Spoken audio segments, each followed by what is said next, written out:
Hello, अस्सलाम वालेकुम। जी बेटा, आवाज़ आ रही है सबको ऑनलाइन जो हमारे साथ हैं?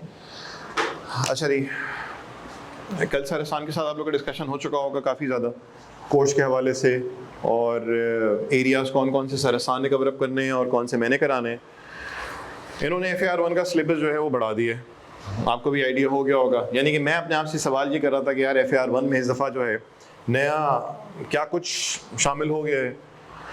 पिछली चीज़ें तो वही की वही हैं, सिवाय कौन सा एरर्स के नाम से एक टॉपिक था जो कि FAR 1 में होना भी नहीं चाहिए था, लेकिन इन्होंने FAR 1 में फिट कर दिया था। वो FAR 1 से उतार के उन्होंने PRC 4 में कर दिया, जो अपकमिंग एग्जाम्स में आएगा।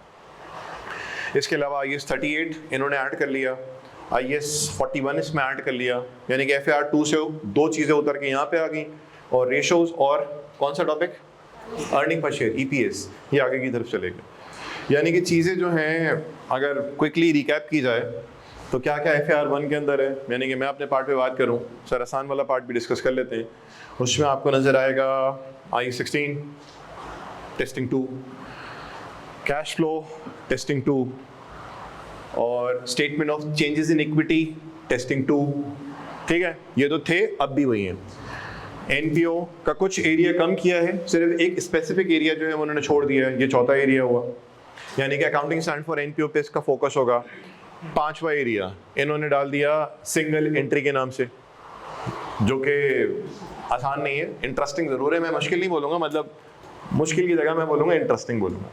तो ये पांचवा एरिया आ गया। और जो छठा एरिया इन्होंने ऐड कर लिया है वो कौन सा है, फाइनल अकाउंट्स का। और फाइनल अकाउंट्स वही फाइनल अकाउंट जो PRC 4 में हम भागते थे कि यार वो ट्रायल बैलेंस से इनकम स्टेटमेंट बनानी है, लेकिन इनकम स्टेटमेंट बनाना प्रॉब्लम कब बनता था हमारे लिए, जब हमारे सामने आ रही होती थी एडजस्टमेंट्स। और जब एडजस्टमेंट्स आ रही होती थी वहाँ तो सिर्फ accruals and pre payment bad debt depreciation की एडजस्टमेंट होती थी। यहाँ पे जो एडजस्टमेंट्स आएंगी वो कौन सी वाली एडजस्टमेंट आएंगी, हमारे पास स्टैंडर्ड्स कौन कौन से हैं। IAS 16 है, IAS 8 है, IAS कौन सा 20 है, 3 IAS 23 है, ठीक, IAS कौन सा IAS उसके बाद 36 है, डन। और 36 के बाद कौन सा आ गया आपके पास, 38 आ गया, IAS 36 इम्पेयरमेंट, 38 इंटेंजिबल आ गया, 40 जो है इन्वेस्टमेंट प्रॉपर्टी, और 41 जो है वो एग्रीकल्चर।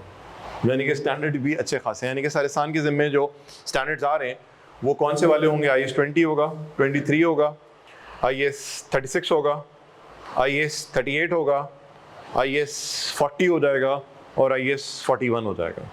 यानी कि तकरीबन 6 के करीब ये वो स्टैंडर्ड्स हैं जो सर अहसान ने कवर अप कराना है। बाकी IAS 16 और IAS 8 वगैरह वगैरह वो एरिया मैंने कवर अप कराना है। मेरे पास जो एरिया है उसका जो टाइम ड्यूरेशन है वो कंपैरेटिवली सर अहसान के मुकाबले में ज़्यादा है। रीज़न उसका ये है कि जब टेस्टिंग 2 है तो इसका मतलब 20 से कम नंबर का सवाल आना है।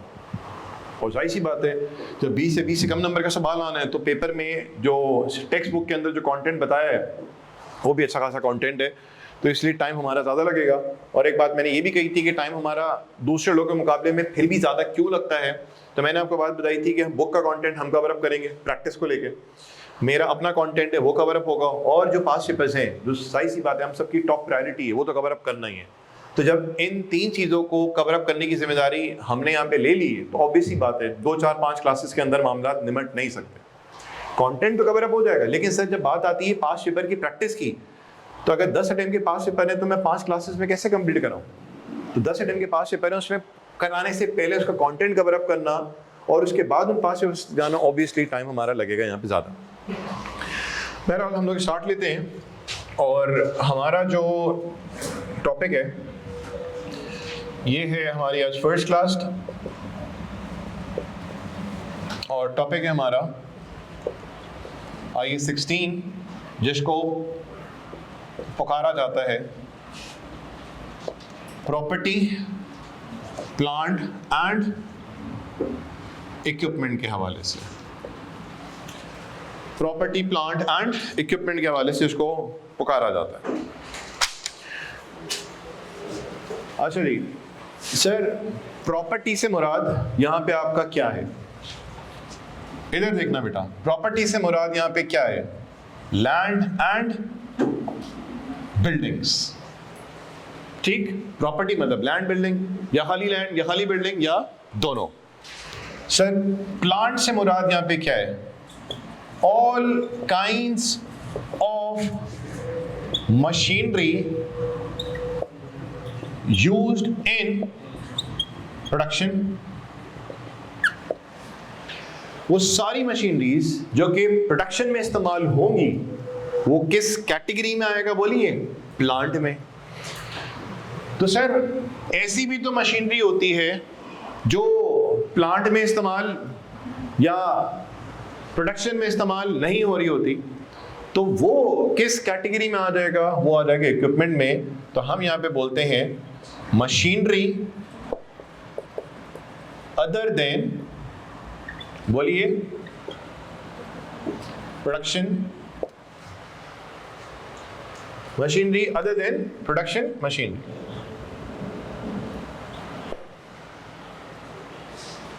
ठीक।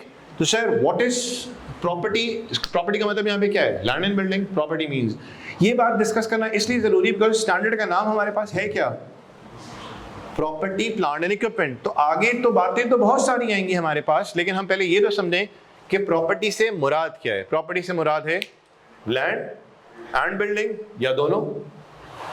प्लांट से मुराद वो सारी मशीनरी जो कि यूज होंगी कहाँ पे बोलिए? प्रोडक्शन में। और वो मशीनरी जो कि प्रोडक्शन में इस्तेमाल नहीं हो रही, तो सर वो कहाँ पे आएगा? इन तीनों में, बोलिए, इक्विपमेंट में आ जाएगा। क्लियर होती बात? अच्छा जी, अब यहां पे कुछ बात करते हैं। लैंड एंड बिल्डिंग अगर हम लोगों ने खरीदी है, अगर हम लोगों ने खरीदी है, purchase for use in business. Land and building हमने खरीदी है बिजनेस में इस्तेमाल करने के लिए। लैंड एंड बिल्डिंग हम लोगों ने खरीदी है परचेज फॉर रीसेल, या हम लोगों ने लैंड एंड बिल्डिंग खरीदी है परचेज फॉर, या तो हम रेंट पे देंगे उस जमीन को या बिल्डिंग को, या तो सर हम लोग रेंट आउट नहीं करेंगे, हम लोगों ने जमीन या बिल्डिंग खरीद ली है कि आगे आने वाले वक्तों में उसकी वैल्यू में क्या आएगा? बोलो, इजाफा आएगा। तो या तो पर्पस होगा रेंटल पे देना, या तो पर्पस होगा उसकी वैल्यू में इजाफा। तो यहां पे हम लोग लिख रहे हैं फॉर कैपिटल एप्रिसिएशन। तो अब अगर खरीदी गई है जमीन या बिल्डिंग और पर्पस उसका था बिजनेस में इस्तेमाल करना, तो इस पे जो स्टैंडर्ड अप्लाई होता है उस स्टैंडर्ड का नाम है IS 16, राइट। अगर हम लोगों ने वो चीज लैंड एंड बिल्डिंग खरीदी है बेचने के लिए, तो इसके ऊपर जो स्टैंडर्ड अप्लाई होता है वो होता है IS 2। और अगर हम लोगों ने लैंड एंड बिल्डिंग खरीदी है, पर्पस हमारा बिजनेस इस्तेमाल करना नहीं है, बेचना नहीं है, लेकिन हमने क्या करना है उस लैंड एंड बिल्डिंग का? बोलिए, रेंट आउट कर देना है, या हमने उसकी वैल्यू में इजाफे के इंतजार में रहना है। तो इसके लिए जो स्टैंडर्ड हमारे पास लगता है वो स्टैंडर्ड कौन सा है? IAS 40, जिसको हम लोग बोलते हैं इन्वेस्टमेंट प्रॉपर्टी के नाम से। ठीक होगी बात? हमने अभी तक कोई ज्यादा बात नहीं की, हमने सिर्फ तारुफ में क्या डिस्कस किया कि भाई IS 16 का नाम क्या है? Property plant and equipment. और प्रॉपर्टी से मुराद ये, प्लांट से मुराद ये, और इक्विपमेंट से मुराद ये। और अगर हम लोग प्रॉपर्टी खरीदते हैं कारोबार में इस्तेमाल करने के लिए, तो उसके लिए कौन सा स्टैंडर्ड लगेगा? अगर हम लोग खरीदते हैं उसको बेचने के लिए, तो कौन सा स्टैंडर्ड लगेगा? और अगर हम लोग खरीदते हैं उसको रेंट पे देने के लिए या कैपिटल एप्रिसिएशन के लिए, तो उसके लिए कौन सा हमारा स्टैंडर्ड लग जाएगा? तो ये बातें आपके सामने आ गई। अब हम बात करते हैं कि IS 16 के अंदर वो एरियाज जिसको हमने बारी बारी डिस्कस करना है, वो कौन कौन से एरियाज हैं जिसको हमने IS 16 के अंदर कवर अप करना है। सबसे पहले तो आएगा हमारे पास यहाँ पे, इधर देखिएगा, ऑब्जेक्टिव। ऑब्जेक्टिव से मुराद क्या? साथ रहिएगा, अभी कॉपी ना करें। ऑब्जेक्टिव से मुराद क्या? सर ये स्टैंडर्ड क्यों वजूद में आया?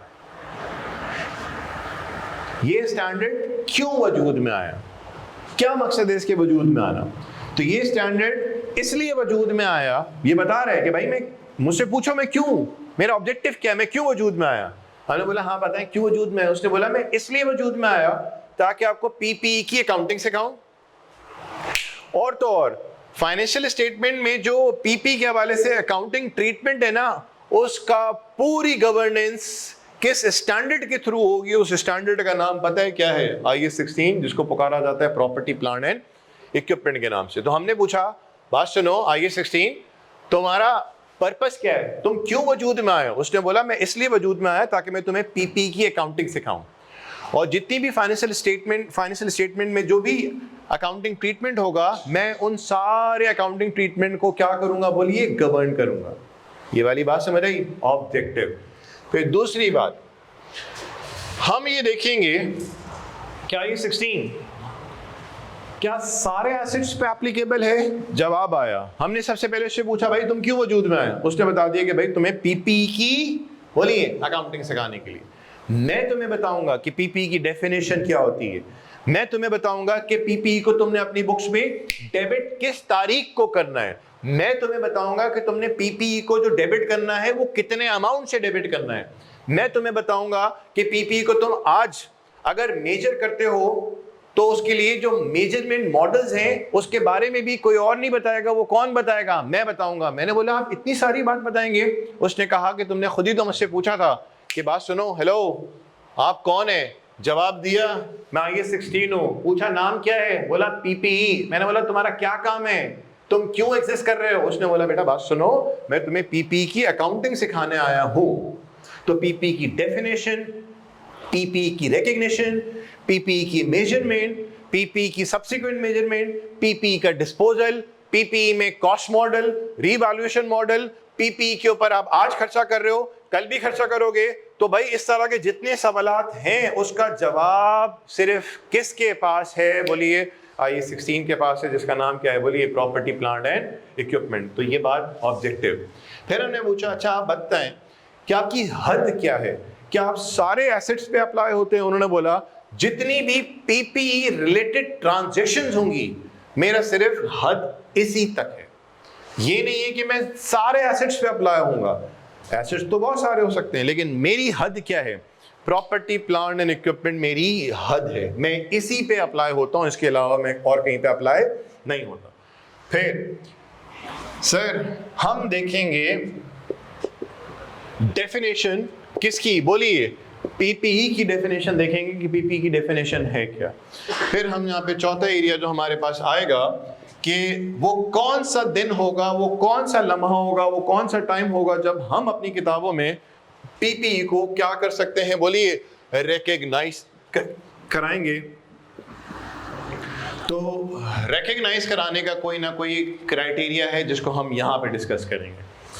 नंबर 5वां, आप देख रहे हो ये अपनी मैंने तरतीब को सेट की हुई है। ओ भाई क्या है? जवाब दे दिया। लिमिट तो बताओ अपनी क्या है? ये है मेरी लिमिट।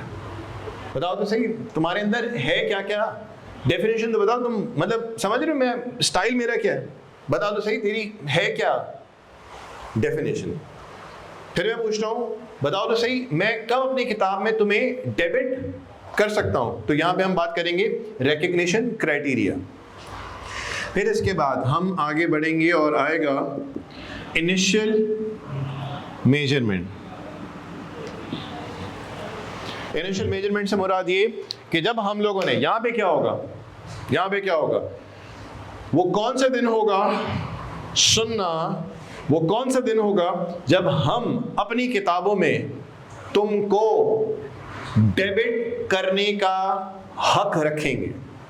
वो कौन सा दिन होगा जब हम अपनी किताबों में तुम्हें डेबिट कर सकते हैं? Done, recognition. जिस दिन हमें ये पता चल जाएगा कि हम डेबिट कर सकते हैं, कितने अमाउंट से डेबिट किया जाएगा, इसका जवाब यहां पे मिलेगा। क्या ये बात समझ आ रही है? ऑब्जेक्टिव वाली बात समझ आई? वजूद में क्यों आया, तुम्हारी हद क्या है, पीपी की डेफिनेशन बताओ, पीपी को अपनी बुक्स में तुम किस टाइम पे, किस दिन क्या कर सकते हो, रिकग्नाइज कर सकते हो, ये बताएगा तुम्हें टाइम। और टाइम जब यहां पे मिल गया तो उसके बाद जब हम अपने पास पीपी को डेबिट करने जा रहे हैं तो पीपी पहली दफा रिकग्निशन के बाद पहली दफा पीपीई डेबिट जो होगा वो कितने अमाउंट से होगा, वो रिकग्नाइज तो सिर्फ बताता है तारीख। मैं बातों को बड़ा क्लियरली आपके सामने रखना चाह रहा हूं। ये बताएगा इस तारीख पे तुम कर सकते हो अगर ये शराइत हो जाती है। ये बताएगा तारीख तो तुम्हें मिल गई थी, कितने अमाउंट से डेबिट करना है ये यहां बताया जाएगा। समझ आ रही है बात? फिर सर नंबर 6 में हम जाते हैं और 6 में हम लोग देख लेंगे कि एग्जिस्टिंग नॉन करंट एसेट पे यानी कि एग्जिस्टिंग पीपी पे आगे आने वाले सालों में अगर हम लोग खर्चा करते हैं तो उस खर्चे की दो आउटकम निकलते हैं। या तो उस खर्चे को हम लोग क्या करेंगे, एक्सपेंस आउट करेंगे, या तो हम क्या करेंगे बोलिए, कैपिटलाइज करेंगे। तो सब्सिक्वेंट कॉस्ट बोल दें या सब्सिक्वेंट एक्सपेंडिचर बोल दें या फ्यूचर कॉस्ट या फ्यूचर एक्सपेंस बोल दें, यानी कि पीपीई जो हमारे पास ऑलरेडी मौजूद है, आगे आने वाले वक्तों में खर्चा तो होगा। अब वो जो खर्चा होगा, क्या उस खर्चे को हम लोग एसेट की कॉस्ट का पार्ट बनाएं या एक्सपेंस आउट करें, वो हम यहां पे देखेंगे। सब्सिक्वेंट कॉस्ट के अंदर इसका डिस्कशन होगा। नंबर 7 में हम बात करेंगे कि सर ऐसा भी अक्सर होता है कि हम पुराना पीपीई देते हैं, उसके बदले में नया पीपीई लेते हैं, यानी कि एक्सचेंज ट्रांजैक्शन हो रही होगी। पुराना एसेट दो, कुछ पैसे दो, नया एसेट ले लो। या क्या हो सकता है, पुराना एसेट दो, हम कुछ तुम्हें पैसा भी देंगे और हम तुम्हें नया एसेट भी देंगे। ऐसा कब होगा, जब हमारे पास ज्यादा मालियत का एसेट होगा। हम एसेट दे रहे हैं, सामने वाले से हम ले रहे हैं कम मालियत का एसेट, तो सामने वाले से हम लोग कम मालियत के एसेट भी ले रहे होंगे और उससे हम लोग क्या ले रहे होंगे बोलिए, पैसा। ये बन जाएगी सूरत हाल। या तो ये सूरत हाल बन जाएगी कि भाई हमारे पास जो एसेट है वो कम मालियत का है, हम दे रहे हैं, हम कुछ पैसा भी आपको देंगे और आपसे जो है वो ज्यादा मालियत का एसेट ले भी लेंगे। इस तरह की जो मामलात होंगे उसके लिए जो IAS 16 में एरिया हम कवर अप करेंगे वो होगा कौन सा, एक्सचेंज ऑफ एसेट्स के नाम से। समझ रही बात? और फिर हमारे पास जो 8वां एरिया हमारे पास आएगा वो आएगा सब्सिक्वेंट मेजरमेंट।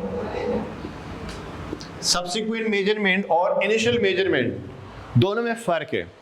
यानी कि एसेट को रिकॉग्नाइज करने के बाद जब तुम पहली दफा पीपीई को डेबिट करोगे तो कितने से डेबिट करोगे, इनिशियल मेजरमेंट। अब इनिशियली तुमने मेजर कर लिया, आगे आने वाले वक्त में IAS 16 ने हमें यहां पे दी है कुछ चॉइस कि तुम चाहो तो अपने पीपीई को कॉस्ट मॉडल पे मेजर करो सब्सिक्वेंटली, या तुम मेजर करो उसको रीवैल्यूएशन मॉडल पे। जैसे कि इन्वेंट्री में आपने देखा था कि इन्वेंट्री वैल्यूएशन में हमारे पास क्या थी, चॉइस थी, या तो आप फीफो यूज करें या तो आप क्या यूज करें बोलिए, एफको। यानी कि ये चॉइस हमें किसने दी थी, स्टैंडर्ड ने दी थी, या तो आप फीफो यूज करें या तो आप क्या यूज करें बोलिए, एफको। तो इसी तरह से पीपीई को हम लोगों ने आज जिस मॉडल पे मेजर किया और आगे आने वाले वक्तों में जिस मॉडल पे मेजर करेंगे, तो वो जो मॉडल्स होंगे, वो जो मेजरमेंट के जो टूल्स होंगे, जो क्राइटेरिया होगा, वो कौन बताएगा बोलिए, मेजरमेंट, सब्सिक्वेंट मेजरमेंट। ये भी हम डिस्कस करेंगे लेकिन ये थोड़ा सा आएगा बाद में। और नंबर 9 में फिर हमारे पास क्या आएगा, यहां पे हम लोग करेंगे डी रिकग्निशन। डी रिकग्निशन आ जाएगा। और फिर जो 10वां हमारे पास आएगा वो आएगा कौन सा, डिस्क्लोजर। ये बेसिकली वो एरिया है जो कि मैंने इस अंदाज से IAS 16 के एरिया को कवर अप करना है। मैंने अपना अंदाज, हर एक का अपना अपना तौर तरीका होगा, हमने इस तरह से चीज़ों को लेके चलना होगा। तो हम बारी बारी इन चीज़ों को एक्सप्लोर करते चले जाएंगे। समझ आती है हमें बात? ऑब्जेक्टिव में क्या होगा, स्कोप में क्या है, और फिर हमारे पास डेफिनेशन क्या है, और डेफिनेशन के बाद फिर recognition, initial measurement, subsequent cost, exchange of asset, subsequent measurement और derecognition along with disclosure. ये वो सारे एरियाज हैं जो कि हमने IAS 16 के अंदर कवर अप करने। सबसे ज्यादा जो टाइम कंज्यूमिंग एरिया है इसमें, सबसे ज्यादा जो टाइम कंज्यूमिंग एरिया है वो है ये वाला, सब्सिक्वेंट मेजरमेंट वाला और ये वाला डिस्क्लोजर वाला, सबसे ज्यादा टाइम कंज्यूमिंग। और जितने भी सवालात आप देखेंगे 10 में से 8 सवाल जो होंगे उसमें से या तो इसमें से आ रहा होगा सवाल या तो इसमें से आ रहा होगा। बाकी चीज़ें जो हैं वो डेफिनेटली ज़रूरी हैं, लेकिन उसको भी हम साथ साथ देखते चले जाएंगे। ठीक है जी, ये काम कॉपी कर लिया तो फिर हम आगे बढ़ते हैं।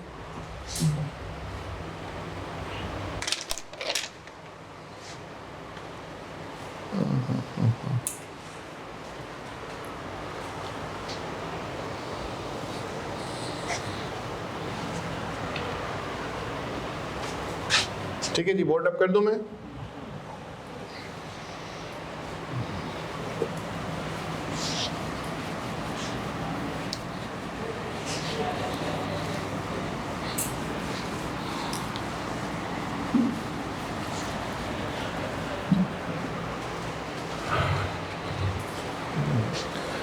हैंड आउट भी मेरे पास हैं,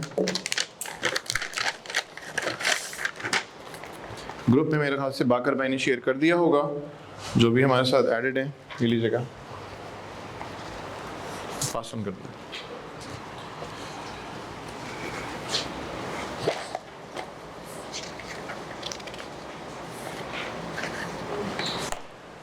अच्छा जी, आगे बढ़े हम लोग। तो ऑब्जेक्टिव के हवाले से हमने कुछ बातें कर ली हैं, मैं उसको नहीं दोहराऊंगा। स्कोप के हवाले से भी हमने बातें कर ली हैं, आई होप सो मेरे ख्याल से दोहराने की ज़रूरत नहीं है। अब हम लोग जिस एरिया को फोकस कर रहे हैं वो तीसरा एरिया है, कौन सा वाला बोलिए? डेफिनेशन वाला, डेफिनेशन PPE। ठीक है जी, तो PPE stands for property, plant and equipment. अब हम सबको पता चल चुका है कि PPE का मतलब क्या है, कि प्रॉपर्टी, प्लांट एंड इक्विपमेंट। ये क्या है? और टेंजिबल एसेट। मेरे भाई ये कौन से एसेट है बोलिए? टेंजिबल। सर टेंजिबल मूवेबल भी हो सकते हैं और इमूवेबल भी हो सकते हैं, समझ आई बात? अगर हम बात करें मूवेबल की तो हम बोल सकते हैं प्लांट एंड इक्विपमेंट ये मूवेबल है, और अगर हम बात करते हैं लैंड एंड बिल्डिंग की तो ये क्या हो जाएगा? इमूवेबल। तो प्रॉपर्टी, प्लांट एंड इक्विपमेंट क्या है बोलिए? Are tangible asset. टेंजिबल में मूवेबल, इमूवेबल बोथ। और ये वो एसेट होते हैं जिनकी लाइफ, ये वो एसेट्स होते हैं जिनकी लाइफ जो है 1 साल से ज्यादा की होती है। मतलब 1 साल से जब ज्यादा की लाइफ है तो उसका मतलब इससे हमें इकोनॉमिक बेनिफिट भी 1 से ज्यादा साल के अरसे में होंगे। यानी कि हम लोग इकोनॉमिक बेनिफिट इससे 1 से ज्यादा अरसे के लिए भी लेते हैं। 1 से ज्यादा साल की इसकी लाइफ होगी। और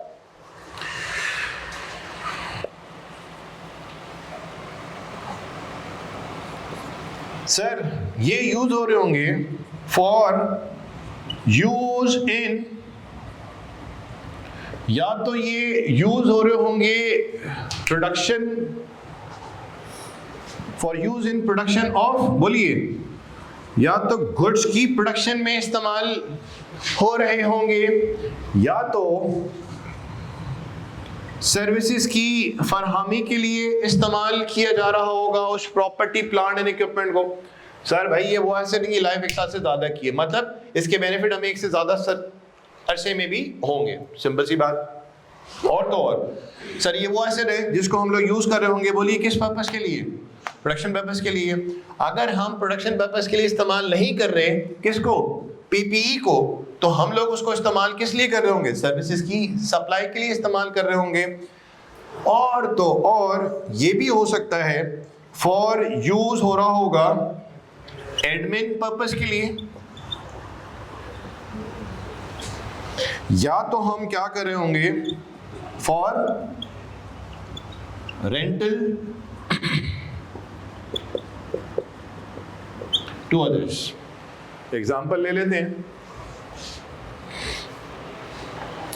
अब देखिए एग्जाम्पल पे जाने से पहले मैं यहां पे कुछ बात करूंगा। PP की डेफिनेशन में क्या बातें आई हैं, इन सारी बातों का मीट होना जरूरी है या इनमें से कुछ बातों का मीट होना जरूरी है? पहले इस पे बात कर लेते हैं। Sir property, plant and equipment बोलिए, शाबाश क्या है? टेंजेबल एसेट है। टेंजेबल से मुराद क्या हुआ? मूवेबल भी हो सकता है और इमूवेबल। ठीक है जी, ये वो एसेट्स हैं जिनकी लाइफ 1 साल से ज्यादा की होती है, यानी कि बेनिफिट भी हमें 1 से ज्यादा अरसे के लिए मिलेंगे। और तो और बताइए, ये वो एसेट्स हैं जिसको हम लोग यूज कर सकते हैं प्रोडक्शन पर्पस के लिए। अगर प्रोडक्शन पर्पस के लिए यूज कर रहे हैं तो भी ये पीपी में आएगा, और अगर प्रोडक्शन पर्पस के लिए नहीं, हम लोग सर्विसेज की सप्लाई के लिए इस्तेमाल कर रहे हैं तो भी कहां पे आएगा? बोलिए, पीपी में आएगा। और तो और सर, अगर हम लोग इसको एडमिन पर्पस के लिए यूज कर रहे हैं तो भी किस में आ जाएगा? बोलिए, पीपी में आ जाएगा। और अगर एडमिन पर्पस के लिए यूज नहीं भी कर रहे तो हम लोग क्या कर रहे होंगे? इसको रेंट पे दे रहे होंगे, तो ये भी किसकी डेफिनेशन में आ जाएगा? बोलिए, पीपी में। एक बात सुनिए, पीपी की डेफिनेशन का मीट होना के लिए जरूरी पॉइंट कौन सा है? एक तो ये जरूरी पॉइंट है, ठीक, और इन तीनों में से किसी एक पॉइंट का भी मीट हो जाना इज इक्वल टू पीपी की डेफिनेशन का मीट हो जाना। ये जरूरी नहीं है। आई होप आपको बात समझ आ रही होगी।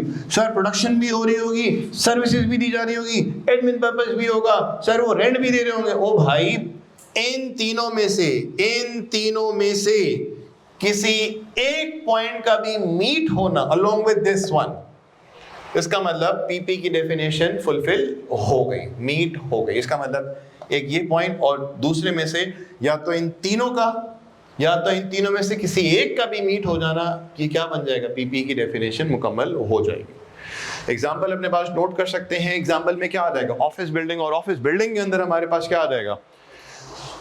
ऑफिस बिल्डिंग हमारे पास एग्जाम्पल में क्या आ जाएगा? ऑफिस बिल्डिंग, और ऑफिस बिल्डिंग के अंदर हमारे पास फाइनेंस डिपार्टमेंट आ जाएगा, मार्केटिंग डिपार्टमेंट आ जाएगा, और एडमिन डिपार्टमेंट आ जाएगा, और प्रोक्योरमेंट डिपार्टमेंट आ जाएगा।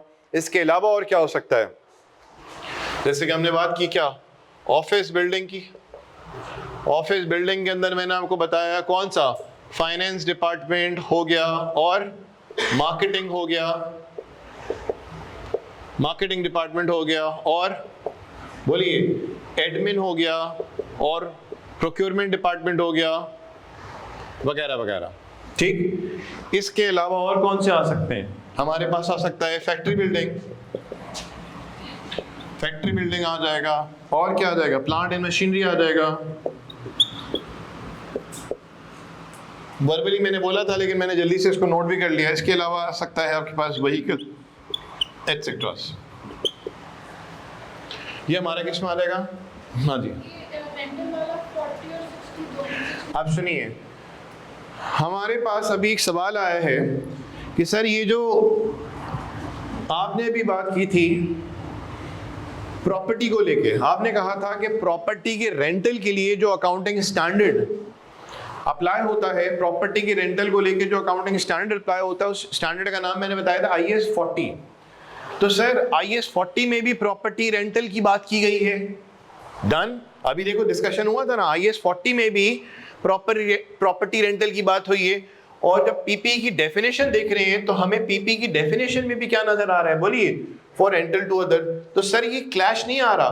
तो यहां पे हम लोग एक चीज नोट करके लिखते हैं कि प्रॉपर्टी का जो रेंटल है, सिर्फ प्रॉपर्टी का रेंटल, उसके लिए कौन सा स्टैंडर्ड अप्लाई होगा? IAS 40। अच्छा, वो आपने सवाल किया, सिर्फ प्रॉपर्टी के रेंटल को कौन सा स्टैंडर्ड डील करेगा? IAS 40। तो सर, पीपी के अंदर जो रेंटल्स की बात की गई है, तो बेसिकली वो किसके रेंटल की बात की गई है? प्लांट एंड इक्विपमेंट के रेंटल की बात है, क्योंकि प्रॉपर्टी के रेंटल के लिए अलग स्टैंडर्ड है, उसका नाम क्या है? IAS 40। समझ आई बात?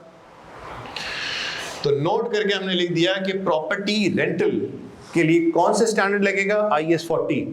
तो पीपी की डेफिनेशन में जो रेंटल की बात आ रही है, पीपी की डेफिनेशन में जो रेंटल की बात आ रही है, ये कौन से रेंटल की बात हो रही है? प्लांट एंड इक्विपमेंट रेंटल को IAS 16 डील करता है, और प्रॉपर्टी के रेंटल को कौन स्टैंडर्ड डील करेगा? बोले, IAS 40 डील करेगा। समझ आ गई अगली बार?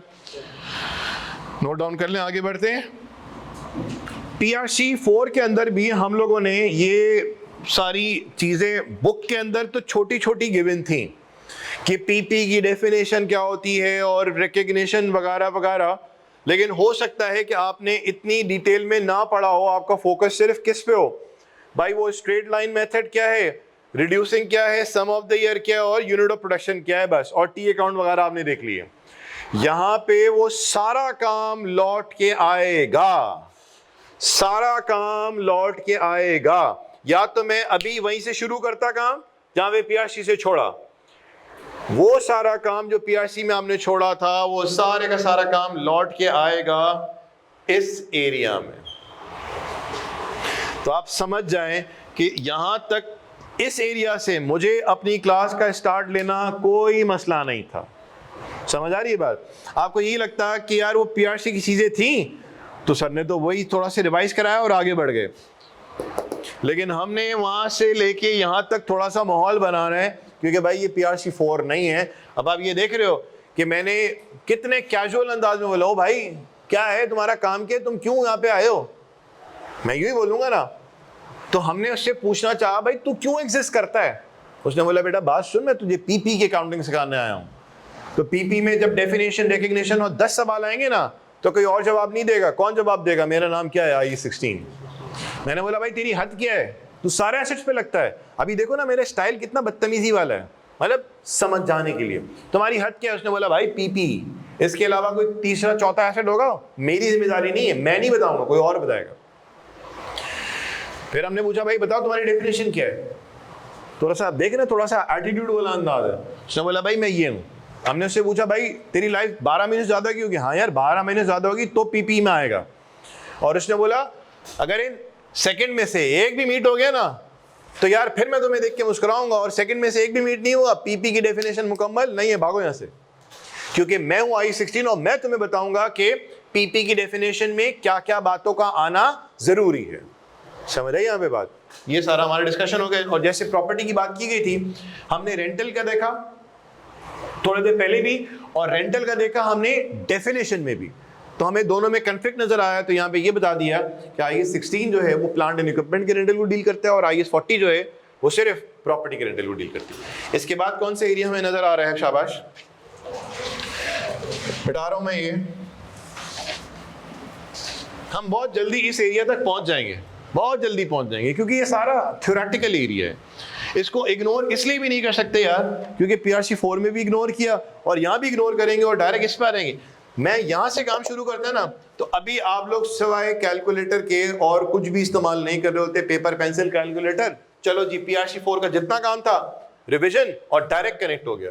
लेकिन जब वो पूछा जाए भाई 16 पढ़ रहे हो तुमने बस यही सीखा, तो यार यहां से बात शुरू करना मुनासिब नहीं है, थोड़ा सा बैकग्राउंड लेके चलना ना मेरे ख्याल से मुनासिब रहेगा। अब आ जाते हैं किस पॉइंट पे, रिकग्निशन के पॉइंट पे आ जाते हैं। ये भी मजेदार कुछ बातें हैं यहां पे। हाँ जी, रिकग्निशन, रिकग्निशन का यहां पे है क्राइटेरिया। आए जरा बात करते हैं सर, रिकग्निशन का मतलब यहाँ पे क्या है। हमने कुछ ऐसी रफली बात तो की थी, उस बात को फिर से जरा हम रिपीट करते हैं। रिकग्नाइज का मतलब ये है वो कौन सा दिन होगा, वो कौन सा टाइम होगा जब हम अपनी किताबों में पीपी को डेबिट कर सकते हैं। डन। वो कौन सा टाइम होगा, वो कौन सा दिन होगा जब पीपी को हम अपनी बुक्स में डेबिट कर सकते हैं। तो आवाज आई, जब, सुनना मेरे साथ रहना, जब रिस्क एंड रिवॉर्ड ट्रांसफर तुमको हो जाएगा तो ये वो दिन होगा जब तुम अपनी किताबों में पीपी को डेबिट कर सकते हो। डन। आपने पूछा कितने से डेबिट, उसने बोला यार वो वाली बात का जवाब इनिशियल मेजरमेंट में मिलेगा। मैं तुम्हें सिर्फ क्या बता रहा हूं कि किस दिन वो कौन सा टाइम होगा जब तुम अपनी बुक्स में पीपी को डेबिट कर सकते हो? मैं बड़ा लाउडली क्लियर बात बोल रहा हूं, कब डेबिट कर सकते हो? ये कौन बताएगा? बोलिए रिकग्निशन क्राइटेरिया। जवाब क्या दिया उसने? जब रिस्क एंड रिवॉर्ड ट्रांसफर होगा। रिस्क एंड रिवॉर्ड ट्रांसफर होगा वाली बात को करने से पहले मैं कुछ और पीआरसी की कुछ चीजें उठाता हूं। सर पीआरसी में जब हम लोगों ने एसेट की बात की थी कि एसेट क्या होता है, तो हमें वहां पे यह बताया जाया था हर वो चीज जो हमारे लिए कमाने का जरिया हो, जिसमें हमारा क्या हो, बोलो, कंट्रोल हो, ठीक, और फ्यूचर में हम लोग इससे क्या हासिल कर रहे हो? फ्यूचर इकोनॉमिक बेनिफिट जब हासिल कर रहे होंगे तो हम लोग क्या बोलेंगे? भाई ये क्या है हमारा? बोलिए एसेट है, कमाने का जरिया जिसपे हमारा क्या होगा? बोली कंट्रोल, और उस कंट्रोल की बदौलत हम आगे आने वाले वक्तों में उससे क्या हासिल कर रहे होंगे? बोले बेनिफिट्स। तो अगर ये तीन बातें हैं तो एक नाम से पुकारो, क्या नाम है? एसेट। अब आ जाओ जरा इस अल्फाज को थोड़ा सा समझते हैं। सर कंट्रोल से मुराद क्या है? बेटा यहां पे जरा सुनना समझना। कंट्रोल से मुराद, ओ भाई इससे मतलब ये है कि जिसकी तुम बात कर रहे हो ना, सुनना मेरे साथ, उसको मैं बखूबी इस्तेमाल करना जानता हूं। जिसकी तुम बात कर रहे हो ना, जिस एसेट की तुम बात कर रहे हो, आपने बोला यार ये कंट्रोल का मतलब क्या होता है? मैंने बोला यार वो जिस एसेट की तुम बात कर रहे हो ना, उसको मैं बखूबी इस्तेमाल करना जानता हूं, ठीक, और तो और मेरी मर्जी के बगैर कोई उसको हाथ भी नहीं लगा सकता। Ability to use and restrict others from using it. This is what controls me. Control का मतलब क्या है? मैं इसको बखूबी इस्तेमाल करना जानता हूं और मेरी इजाजत के बगैर कोई इसको और इस्तेमाल नहीं कर सकता। भाई ये वो डेफिनेशन है जो पीआरसी स्टूडेंट मुझसे पढ़ते हैं तो मैं इसके ऊपर बड़ी तवज्जो देता हूं। कमाने का जरिया जिस पे मेरा इख्तियार है वो भाई मैं खुद यूज करना जानता हूं, सही है। और अगर चलो मैं खुद यूज नहीं कर रहा हूं, भाई किराए पे दे दिया, भाई मैं तो उससे बेनिफिट लेना जानता हूं ना, क्योंकि और मेरी इजाजत के बगैर कोई साला उसको हाथ भी नहीं लगा सकता। समझ आ रही है बात? इसका मतलब ये जो अल्फाज है ना, बड़ा भारी भरकम अल्फाज है। तो हम अभी यहां पे क्या बात कर रहे हैं, वो कौन सा दिन होगा जब हम अपनी किताबों में उसको पीपी के तौर पे डेबिट कर सकते हैं? तो जवाब आया जब रिस्क एंड रिवॉर्ड ट्रांसफर हो जाएगा। तो sir risk and reward transfer जब हो जाएगा तो बेसिकली क्या बोलना चाह रहे हैं? जब सुनो, अब मैं यहां से बात देखना उठाता कहां से हूं। जब एसेट का, सुनो हुज़ैफा भाई, जब एसेट का क्या आ जाएगा मेरे पास? कंट्रोल आ जाएगा, ठीक। कंट्रोल से मुराद मैं इसको बखूबी यूज करना जानता हूं या फायदे लेना भी जानता हूं और मेरी जात के बगैर कोई इसको और हाथ लगा नहीं सकता। जब एसेट का, इधर देखना बेटा, जब एसेट का कंट्रोल मेरे पास आ जाएगा, ठीक, तो उस एसेट से रिलेटेड जो भी फायदे हैं या जो भी नुकसान है वो किसका है? बोलिए मेरा है। तो इसका मतलब जब भी एसेट का कंट्रोल मेरे पास आ जाएगा और जब मैं रिस्क एंड रिवॉर्ड एंजॉय करने की पोजीशन में आ जाऊंगा, ठीक, जब एसेट का कंट्रोल मेरे पास आ जाएगा और जब मैं रिस्क एंड रिवॉर्ड, जब एसेट का कंट्रोल मेरे पास आएगा तो उसका मतलब रिस्क एंड रिवॉर्ड लेने की मैं पोजीशन में आ गया हूं, ठीक। तो स्टैंडर्ड ने ये बोला कि जब तुम रिस्क एंड रिवॉर्ड एंजॉय करने की पोजीशन में आ गए हो, चूंकि तुम्हारे पास, तुम बोल रहे हो ना क्या आ गया है, बोलो कंट्रोल आ गया, तो उसका मतलब रिस्क एंड रिवॉर्ड एंजॉय करने की तुम पोजीशन में आ गए हो। तो उसने कहा कि भाई अब तो तुम्हारे मजे लग गए हैं। मैंने बोला कैसे मजे? उसने कहा कि भाई अब जब तुम पीपी लेके आओगे, कोई प्लांट एंड मशीनरी लेके आओगे, सही है जी, या उसमें एडिशन करवाओगे, तो तुम्हारी प्रोडक्शन क्या होगी? बोलिए बोलो, बढ़ेगी। जब प्रोडक्शन बढ़ेगी तो माल बिकेगा, और जब माल बिकेगा तो कैश इनफ्लोज होंगे। तो इसका मतलब तुम्हारे पास रिकग्निशन क्राइटेरिया के अंदर जो पहली उसने शर्त बताई है वो क्या बताई है कि फ्यूचर इकोनॉमिक बेनिफिट्स क्या होने चाहिए? बोलिए, प्रोबेबल होने चाहिए। और ये प्रोबेबल कब होंगे? ये प्रोबेबल कब होंगे? कब प्रोबेबल होंगे? जब तुम्हारे पास क्या चीज आएगा? जब तुम्हारे पास, बोलिए, प्लांट एंड मशीनरी में इजाफा होगा, ठीक, या मैं बोलता हूं प्रोडक्शन इंक्रीज होगी, तो बताइए क्या होगा? सेल्स बढ़ेगी, और जब सेल्स बढ़ेगी तो मुझे बताइए कैश फ्लो में इजाफा होगा या नहीं होगा? तो इसका मतलब जब तुम्हारे पास प्रोडक्शन बढ़ेगी, ठीक है भाई, जब तुम्हारे पास प्रोडक्शन बढ़ेगी तो तुम्हारी सेल्स बढ़ेगी, और जब तुम्हारी सेल्स बढ़ेगी तो तुम्हारे कैश फ्लोज क्या हो जाएंगे? बोलिए, बढ़ेंगे। ये क्यों हुआ? क्योंकि सर हमने एक पीपीई का एडिशन किया, और जब हमने पीपीई का एडिशन किया तो हमारे पास जब कंट्रोल आ गया तो उसका मतलब भाई अब रिस्क एंड रिवॉर्ड एंजॉय करने की मैं पोजीशन में आ गया हूं। तो मैंने पीपी का इजाफा किया तो प्रोडक्शन बढ़ी, मेरी प्रोडक्शन बढ़ी तो सेल्स बढ़ी, सेल्स बढ़ी तो मेरे पास क्या बढ़ गए? बोलिए, कैश फ्लो बढ़ गए। अगर ये चीज यकीनी है कि उस चीज के आने से तुम्हारे इकोनॉमिक बेनिफिट में इजाफा होना यकीनी है, तो अगर इस चीज को तुम परख सकते हो, जांच सकते हो, तो क्राइटेरिया में उसने पहली बात बता दी कि भाई फ्यूचर इकोनॉमिक बेनिफिट, अगर उस एसेट की आमद से या उस एसेट के इजाफे से तुम क्या देखते हो? बढ़ता हुआ देख रहे हो इकोनॉमिक बेनिफिट, तो भाईजान रिकग्निशन क्राइटेरिया की दो शराइत में से एक शराइत का मीट यहां पे हो गई, और दूसरी शराइत के बारे में उसने क्या बोला?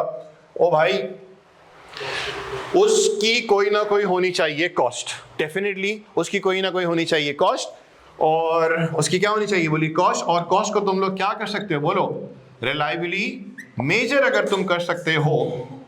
जब हम कोई चीज दुकान से जाके खरीदते हैं तो हमें वहां पे एस्टिमेट करने की जरूरत नहीं होती, लेकिन कभी कभार ऐसा होता है कि कुछ एसेट्स ऐसे होते हैं जिनके साथ कुछ शराइत लगी हुई होती है उनको यूज करने के हवाले से, तो वहां पे हमने कुछ चीजों को करना पड़ेगा। अभी थोड़ी देर में देखेंगे एस्टिमेट के अंदर क्या क्या बातें आती हैं। तो फिलहाल अभी अपने दिमाग में दो बातें बिठा लेनी है। रिकग्निशन में क्या बातें आ रही हैं? दो बातें आ रही हैं। क्या? फ्यूचर इकोनॉमिक बेनिफिट क्या होने चाहिए? यकीनी हो कि होंगे, और तो और जब आप उस एसेट की कोई ऑथेंटिक वैल्यू वर्कआउट कर सकते हैं, जब आप उस एसेट की कोई ऑथेंटिक कॉस्ट या वैल्यू वर्कआउट कर सकते हैं, मतलब कॉस्ट को आप रिलायबली एस्टिमेट या मेजर कर सकते हैं, मतलब उसकी कॉस्ट को आप ऑथेंटिक वैल्यू वर्कआउट कर सकते हैं, तो इसका मतलब अगर ये दो बातें मीट हो रही होंगी तो हम लोग उसको किस में कंसिडर करेंगे? रिकग्निशन क्राइटेरिया के दूसरे पॉइंट में। तो रिकग्निशन क्राइटेरिया के अंदर कितनी बातें आ रही हैं बेटा? दो बातें आ रही हैं। क्या दो बातें आ रही हैं? एक तो फ्यूचर इकोनॉमिक बेनिफिट क्या होने चाहिए? बोलिए, प्रोबेबल, और तो और उस एसेट की कोई ना कोई कॉस्ट होनी चाहिए, और कॉस्ट को आप रिलायबली एस्टिमेट या मेजर कर सकते हो, यानी कि कोई इसकी ऑथेंटिक वैल्यू अगर आप वर्कआउट कर सकते हैं तो इसका मतलब cost is equal to reliably measure में आ गया। ये वो दो शर्तें हैं। आगे बढ़ने से पहले इन दो शर्तों का मीट होना जरूरी है। एक बात सुनो सर, रिकग्निशन क्राइटेरिया हमारे लिए समझना क्यों जरूरी है, इस बात को जरा आप समझें। उसने कहा रिकग्निशन क्राइटेरिया के बारे में तुम जानते हो, मेरी क्या हैसियत है? मैंने बोला क्या हैसियत है? तुम तो सिर्फ बताते हो मैं इस तारीख को।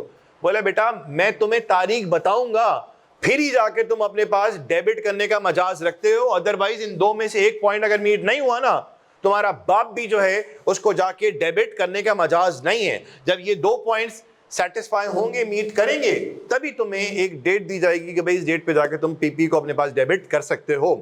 कितने से डेबिट करना है वो वाली बातें यहां पे आएंगी, लेकिन किस दिन डेबिट करना है वो डेट मैं तुम्हें बताऊंगा, और वो डेट कब बताई जाएगी? जब रिकग्निशन क्राइटेरिया मीट हो जाएगा। और रिकग्निशन क्राइटेरिया के अंदर कितनी बातें आ रही हैं? दो बातें आ रही हैं। पहली बात क्या है कि फ्यूचर इकोनॉमिक बेनिफिट, यानी कि उससे हासिल होने वाले फायदे अगर तुम्हें यकीनी है कि होंगे तो एक शर्त मीट हुई, और तो और वो जो भी एसेट की तुम बात कर रहे हो उसकी क्या तुम कोई ऑथेंटिक वैल्यू वर्कआउट कर सकते हो या नहीं कर सकते? सर नहीं कर सकते, रिकग्निशन क्राइटेरिया फेल। सर वो फ्यूचर में इकोनॉमिक बेनिफिट प्रोबेबल नहीं है, लेकिन मैं कॉस्ट रिलायबिलिटी मेजर कर सकता हूं। भाईजान दोनों का मीट होना जरूरी है, दोनों में से अगर एक भी मीट नहीं हुआ या दोनों मीट नहीं है तो ऑब्वियस सी बात है हम लोग आगे की तरफ नहीं बढ़ पाएंगे, क्योंकि आगे बढ़ने से पहले हमारे लिए जरूरी क्या है? रिकग्निशन क्राइटेरिया को मीट करना। तो PRC 4 में भी आपने अपने पास जितने भी एसेट्स को रिकॉर्ड किया था वहां पे इस चीज को इतना ज्यादा हाईलाइट नहीं किया गया था। वहां पे हमारी सोच क्या थी? वहां पे हमारी सोच ये थी कि भाई ये हमें फ्यूचर में बेनिफिट देगा, ये फ्यूचर में बेनिफिट देगा, इसकी ये कीमत है, ये फ्यूचर में बेनिफिट देगा। लेकिन इस बात को इतना डंडोरा पीट के बताया नहीं गया था। आज के बाद से हम जब भी अपनी किताबों में एसेट को डेबिट करेंगे तो रिकग्निशन क्राइटेरिया ना बीच में रुकावट बनेगा, और वो ये बोलेगा बेटा जिस स्टैंडर्ड में भी तुम जाके एसेट के तौर पे रिकॉर्ड हो रहे हो, पहले इस एग्जाम को पास करो। एग्जाम क्या है? ये 2 क्राइटेरिया। अगर ये 2 क्राइटेरिया पूरे होते हैं चलो जाओ 16 में, ये 2 क्राइटेरिया पूरे होते हैं चलो जाओ IAS 40 के अंदर, ये 2 क्राइटेरिया मीट होते हैं, क्राइटेरिया के अंदर 2 बातें मीट होती हैं तो जाओ फला स्टैंडर्ड में। अब एसेट हमारे पास खाली PP नहीं है, हमारे पास दर्जनों और भी एसेट्स हैं। उन सारे एसेट्स को रिकग्नाइज करने की जो शराइत है वो ये 2 शराइत। समझ आती है बात? तो रिकग्निशन क्राइटेरिया के अंदर ये हमारे पास 2 बातें हैं। आगे हम लोग बढ़ते हैं। हमारे पास अब आ रहा है क्या चीज? Initial measurement. मिटा दूं बोर्ड? इनिशियल मेजरमेंट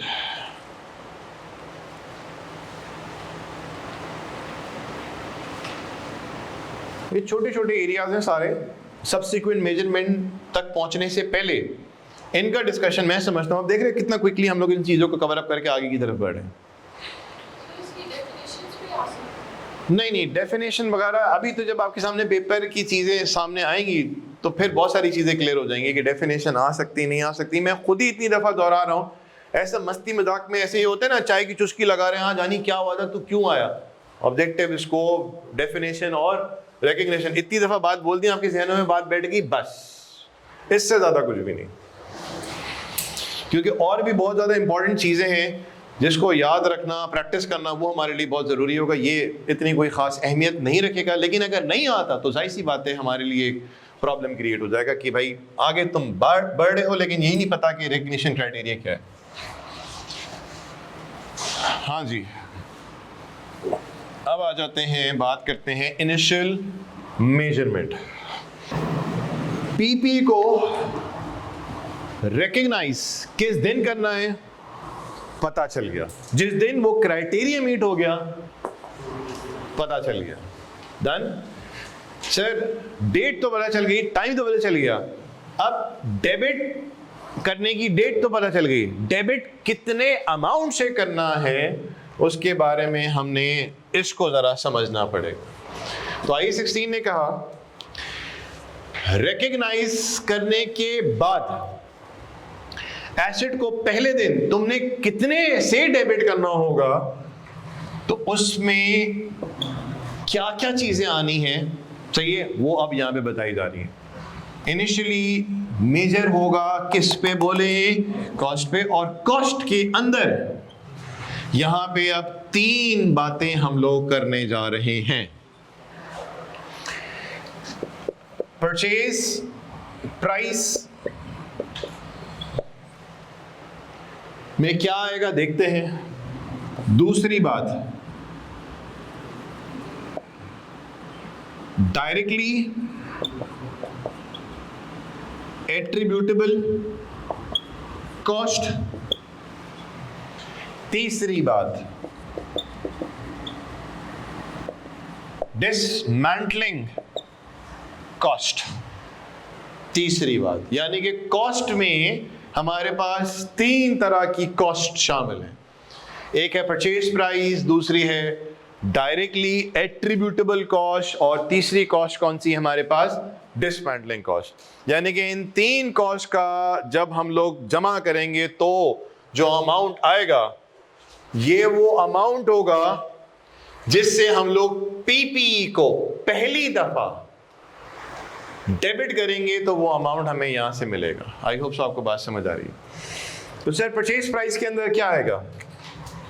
जो भी लिस्ट प्राइस है या रिटेल प्राइस है या टैग प्राइस है वो ली जाएगी। अगर सर हमें किसी किस्म का कोई ट्रेड डिस्काउंट मिला है अगर, तो वो क्या कराया जाएगा, बोले माइनस। अब ट्रेड डिस्काउंट हमारे पास दो तरह का होता है, एक होता है बारगेन डिस्काउंट और एक होता है हमारे पास बल्क।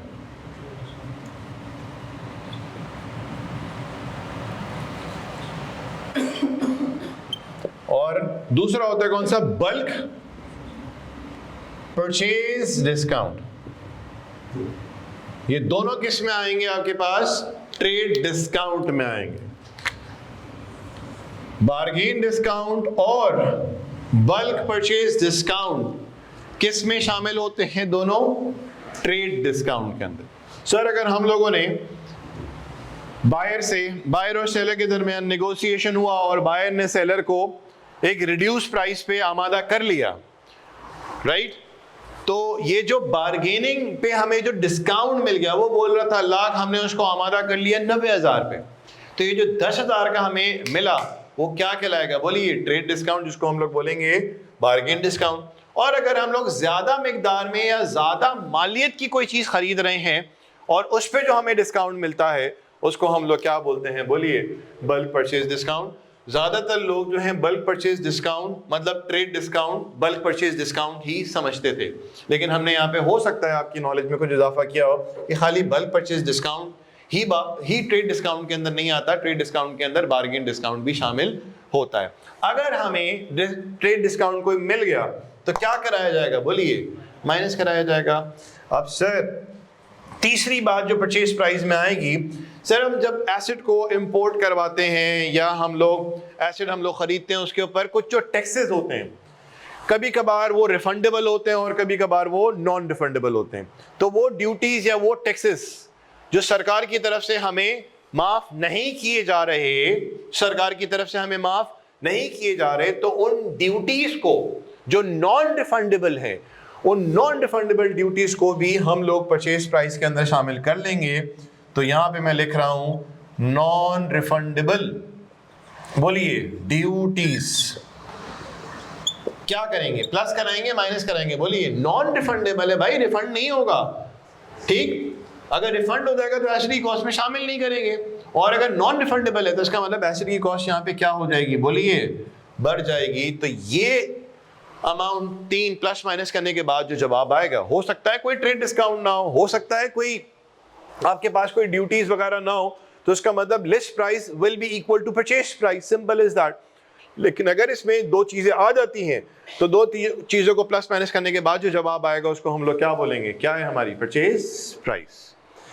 बराबर वाले एरिया में शिफ्ट करते हैं, इसको हम लोग पढ़ रहे हैं, क्या पढ़ रहे हैं, बोलिए directly attributable cost. Any idea, ये वो एरियाज हैं जो कि आपने पीआरसी 4 में भी कोर्स का पार्ट थे। डायरेक्टली एट्रीब्यूटेबल कॉस्ट और परचेज प्राइस पीआरसी 4 में भी कोर्स का पार्ट रहा है। अब तक हमने जो काम किया ना, टू बी ऑनेस्ट एक बात बताऊं, ये सारा हमारा पीआरसी 4 का पार्ट था, लेकिन हम लोग ने उमूमन जो पीआरसी 4 में डेप्रिसिएशन नाम से जो चैप्टर किया था, वहां पे हम लोगों ने डेप्रिसिएशन और स्ट्रेट लाइन और आरबीएम जल्दी पहुंच गए। ये जितना भी काम अब तक हमने किया है, यानी कि पीआरसी 4 का कंटेंट ही हम लोग कवर अप करते जा रहे हैं, लेकिन थोड़ा सा मैं इसको अपने अंदाज में, थोड़ा सा रफ अंदाज में, कैजुअल, थोड़ा सा बदतमीजी वाले अंदाज में, जैसे हाँ भाई क्यों आए हो तुम, मतलब सिर्फ समझाने के लिए हमने कुछ ये अंदाज अपनाया। Directly attributable cost, any idea कि डायरेक्टली एट्रीब्यूटेबल कॉस्ट क्या होती है? वर्किंग कंडीशन में लाने के लिए, और किसी की बात कोई, रॉ मटेरियल, अच्छा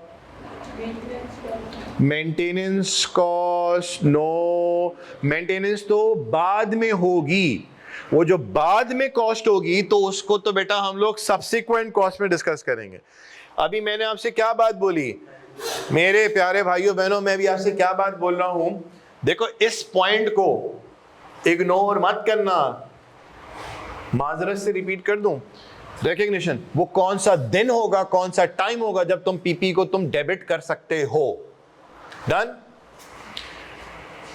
रिकग्नाइज करने के बाद, रिकग्निशन डेट मिलने के बाद पीपी को जब तुम जिंदगी में पहली दफा डेबिट करने जा रहे हो, किस अमाउंट से डेबिट करने जा रहे हो उसके बारे में कौन बताएगा? Initial measurement. पीपी आ गया, अब उसके ऊपर खर्चे हो रहे हैं, ठीक, इसको बोलते हैं फ्यूचर कॉस्ट, सब्सिक्वेंट कॉस्ट। तो अभी हम यहां पे नहीं गए, अभी हम लोग यहां पे खड़े हैं। आई होप सो आपको यही सारी बातें समझ आ जाए तो पूरा आपको आगे जो मौजू है वो भी समझ आ जाएगा। सर डायरेक्ट एट्रीब्यूटेबल कॉस्ट क्या होती है? इसको अगर हम लोग अपने पास उर्दू में लिखना चाहें, पहले मैं बताता हूं उसके बाद आप लिखना। एसिड को, आपने बोला था वर्किंग कंडीशन, मैं यूं बोलता हूं, एसिड को काबिले इस्तेमाल, पहले सुन लीजिएगा बात, एसिड को काबिले इस्तेमाल हालत में लाने के लिए जो कॉस्ट इनकर होती है, या यूं बोलता हूं आपकी बात, एसिड को वर्किंग कंडीशन में लाने के लिए जो कॉस्ट इनकर होती है, या एसिड को चालू करने में जो हमारी कॉस्ट इनकर होती है, उसको हम लोग क्या बोलते हैं? Directly attributable cost. तो वो पॉइंट जो आप अपने पास यहां पे लिखेंगे, मैं अभी आपको बताता हूं, मैं दोहराऊंगा भी। तो अभी तक क्या मैंने बात बोली? एसिड को काबिल इस्तेमाल हालत में लाने के लिए जो कॉस्ट इनकर की जाती है उसको बोलते हैं डायरेक्टली एट्रीब्यूटेबल कॉस्ट। सब साथियों को ये बात समझ आ गई? इसी बात को एक और अंदाज से मैं करता हूं। हर वो कॉस्ट, फॉर्मल को ट्रांसलेट कर रहा हूं उर्दू में, हर वो कॉस्ट जो कि एसिड को डिजायर्ड कंडीशन में, डिजायर्ड लोकेशन में लाने के लिए इनकर की जाती है ताकि मैनेजमेंट उसको अपनी ख्वाहिशात के मुताबिक इस्तेमाल कर सके, तो इस कॉस्ट को हम लोग बोलते हैं डायरेक्टली एट्रीब्यूटेबल कॉस्ट। ये मैंने बेसिकली एक इंग्लिश डेफिनेशन को पूरा ट्रांसलेट किया उर्दू में। हर वो कॉस्ट जो कि एसिड को डिजायर्ड लोकेशन में, डिजायर्ड कंडीशन में, डिजायर्ड कंडीशन मतलब क्या हुआ यार? वर्किंग कंडीशन में लाने के लिए, डिजायर्ड कंडीशन में लाने के लिए इनकर की जाती है ताकि मैनेजमेंट उसको अपनी इंटेंशन यानी कि अपनी ख्वाहिशात के मुताबिक, ख्वाहिश के मुताबिक क्या कर सके, इस्तेमाल कर सके। तो इस कॉस्ट को हम लोग क्या बोलते हैं? Directly attributable cost. तो अब मैं बोलता हूं, आप लिख लें अपने पास, भले आप लिख लो इसमें जो मैं उर्दू में बता रहा हूं, लिखना चाहते हैं लेकिन हर वो कॉस्ट जो कि एसिड को, हर वो कॉस्ट जो कि एसिड को काबिले इस्तेमाल हालत में लाने के लिए, हर वो कॉस्ट जो कि एसिड को काबिले इस्तेमाल हालत में लाने के लिए जरूरी है,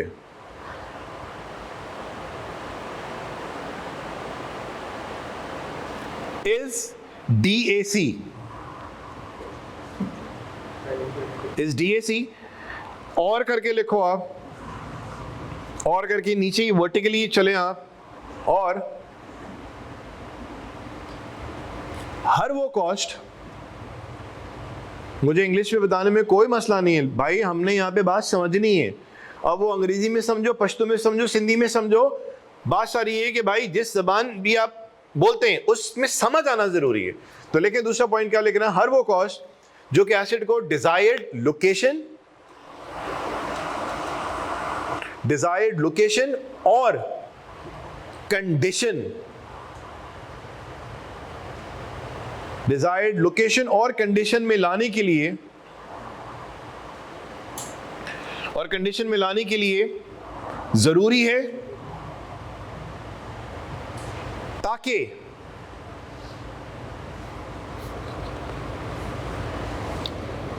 मैनेजमेंट की इंटेंशन के मुताबिक यूज किया जा सके। ये पूरी फॉर्मल को हमने उर्दू में कर लिया है, ताकि मैनेजमेंट की इंटेंशन के मुताबिक यूज किया जा सके। Is DAC, is directly attributable cost. Example ले लेते हैं।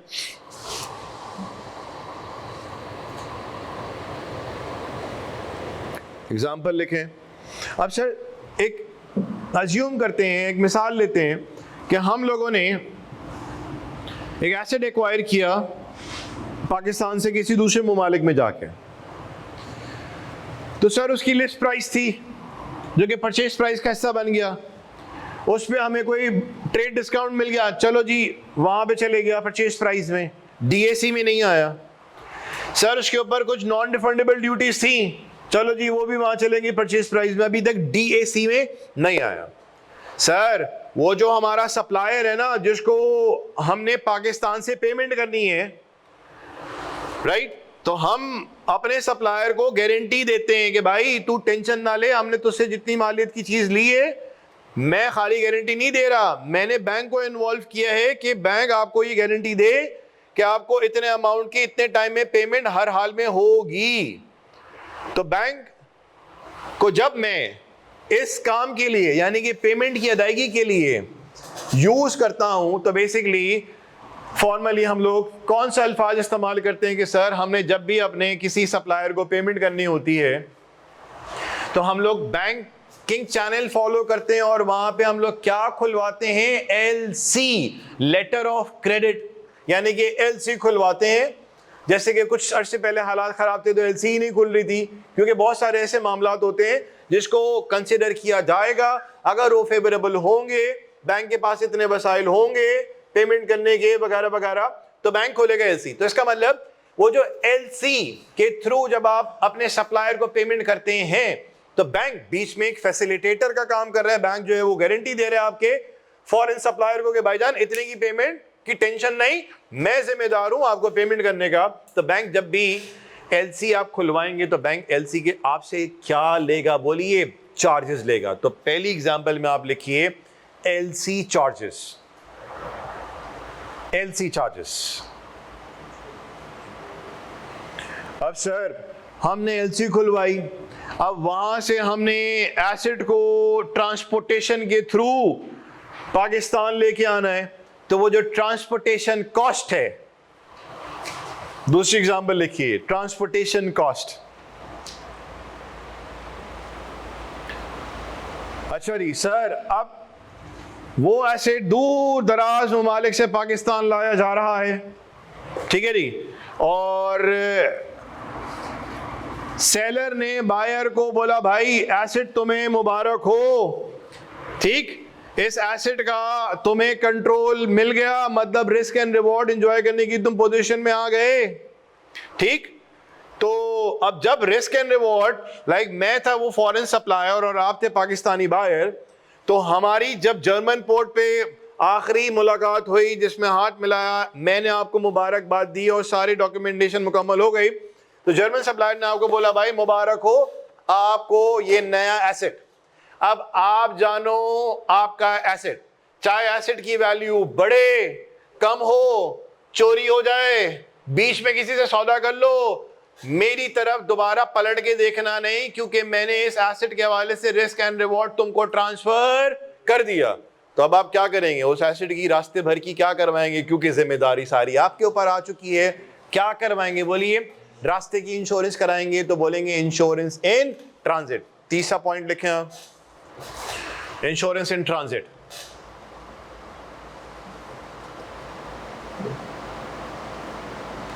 पाकिस्तानी पोर्ट पे आ गया, एक रफ आइडिया ले रहे हैं, माहौल बना रहे हैं, भाई वहां से यूं हुआ तो ये हुआ, पाकिस्तानी पोर्ट पे आ गया, यहाँ पे बैठे होते हैं सारे टैक्स वसूली करने वाले लोग, क्लियरिंग फॉरवर्डिंग वाले, तो इसका मतलब हमने क्लियरिंग फॉरवर्डिंग वालों को भी मतलब ठीक ठाक अमाउंट पे करना है, तो ये भी जरूरी कॉस्ट है हमारी, और इस कॉस्ट के बगैर जो है वो एसेट पाकिस्तान में आ तो गया, पोर्ट पे सरते रहेगा जब तक उसकी क्लियरिंग नहीं हो जाती। तो क्लियरिंग इन फॉरवर्डिंग जो कॉस्ट होती है वो आपने पे करनी पड़ेगी।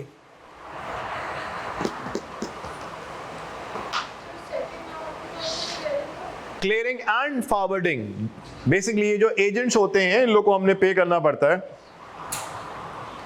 बीच में और भी बहुत सारी छोटी छोटी कॉस्ट आ रही है हम, लेकिन उसमें अभी उलझ नहीं रहे, सिर्फ एक आइडिया ले रहे हैं what is directly attributable cost. Example को मजीद बोलने से, डिस्कस करने से पहले मैं फिर से बोलता हूं, भाई ये वो कॉस्ट है जो कि लाजमी है कि इनकर होगी, ठीक। तो एसेट आप इस्तेमाल डिजायर्ड लोकेशन में हो, भाई हमारा तो वो मियां चुन्नू में प्लांट लगा हुआ है, वहां लेके जाना है डिजायर्ड लोकेशन में, और भाई इसकी पूरी इंस्टॉलेशन करनी है डिजायर्ड कंडीशन में। तो इसका मतलब अभी लोकेशन में लाने के लिए हमारा एक क्लियरिंग, फॉरवर्डिंग, ट्रांसपोर्टेशन हो गया। चलो भाई, अब वो यहां से जा रहा है, कराची पोर्ट से जा रहा है, वो पंजाब जाना है। अब पंजाब में जब इसने जाना है तो रास्ते में आती हैं बहुत सारे टूल प्लाजाज आते हैं जहां पे हमें वो चुंगी चार्जेस देने होते हैं। तो ये चुंगी चार्जेस होते हैं, ये भी जो है एसिड की कॉस्ट में हम शामिल करेंगे। तो इन चार्जेस को हम लोग चुंगी चार्जेस उर्दू में तो बोलते हैं, लेकिन अंग्रेजी नाम है octroi, OCTROI, octroi charges. Octroi charges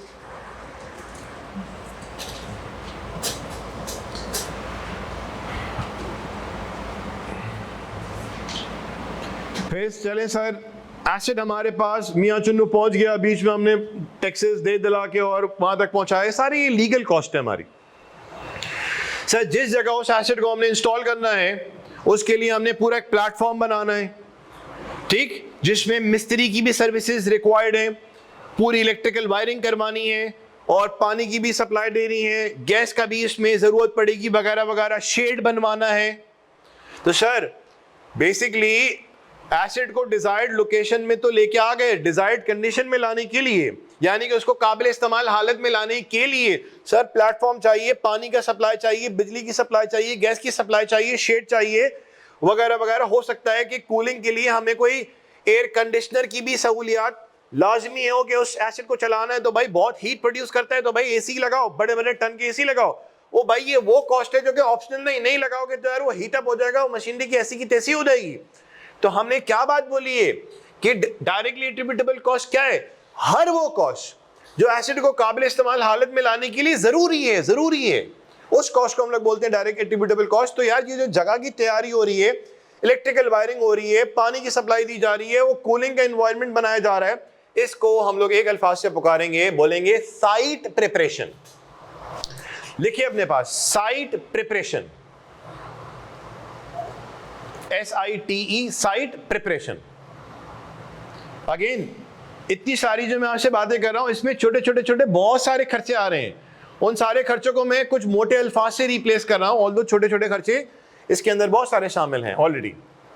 site preparation, चलें जी सर, साइट प्रिपेयर हो गई, अब वो एसिड हमारे पास आ गया, वो पीसेस में था, उसकी पूरी अब यहां पे हम लोग क्या करवाएंगे, बोलिए शाबाश, इंस्टॉलेशन करवाएंगे। तो इंस्टॉलेशन लोगों से कराएं या बाहर से फरंगियों को बुलाएं, पैसा तो लगना है। तो इंस्टॉलेशन में लोकल वाले और फरंगी दोनों ही शामिल हमने कर ली। फरंगी आएंगे तो जाहिर सी बात है उनके रिहाइश, खाना पीना, वो हजारों खर्चे, वो सारे चूंकि जरूरी हैं ऐड किए जाएंगे एसिड की कॉस्ट के अंदर। और देखें, चले सर ये सारे हमारे छोटे मोटे खर्चे हुए, जिससे हो क्या रहा है, ये सारे वो खर्चे जो कि परचेज प्राइस में नहीं आने, परचेज प्राइस में क्या आना है वो साइड पे हो गई बात। परचेज प्राइस के अलावा जो डायरेक्ट एट्रिब्यूटेबल कॉस्ट है उसमें क्या आना है वो अभी हम डिस्कस करें, और ये जो डिसमेंटलिंग है वो थोड़ी देर में हम बात करेंगे। जो सबसे बड़ा एरिया जो है ना वो कौन सा वाला है, बोलिए डायरेक्टली एट्रिब्यूटेबल कॉस्ट। तो वो कॉस्ट जिसमें आपको कंफ्यूजन होता है कि यार ये डीएसी में आएगा या परचेज प्राइस में आएगा, डिसमेंटलिंग में आएगा, तभी हम डायरेक्टली एट्रिब्यूटेबल कॉस्ट के बारे में थोड़ी ज्यादा बात कर रहे हैं। अब सर सारा कुछ हो गया, अब हम लोगों ने एसिड को कमर्शियली इस्तेमाल में लाना है। तो एसिड को कमर्शियली इस्तेमाल में लाने से पहले हम लोग क्या करते हैं, उसको खुद चला के देखते हैं कि भाई क्या इसके वही डिजायर्ड आउटकम हम हासिल कर पा भी रहे हैं या नहीं।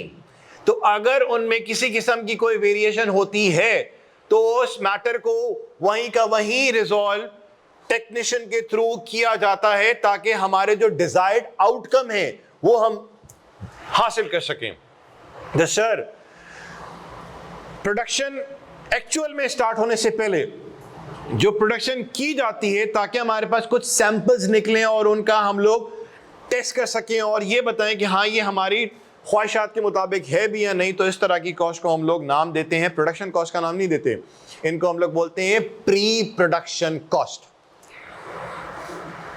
या प्री प्रोडक्शन टेस्टिंग का नाम दे दें तो ज्यादा अच्छा रहेगा।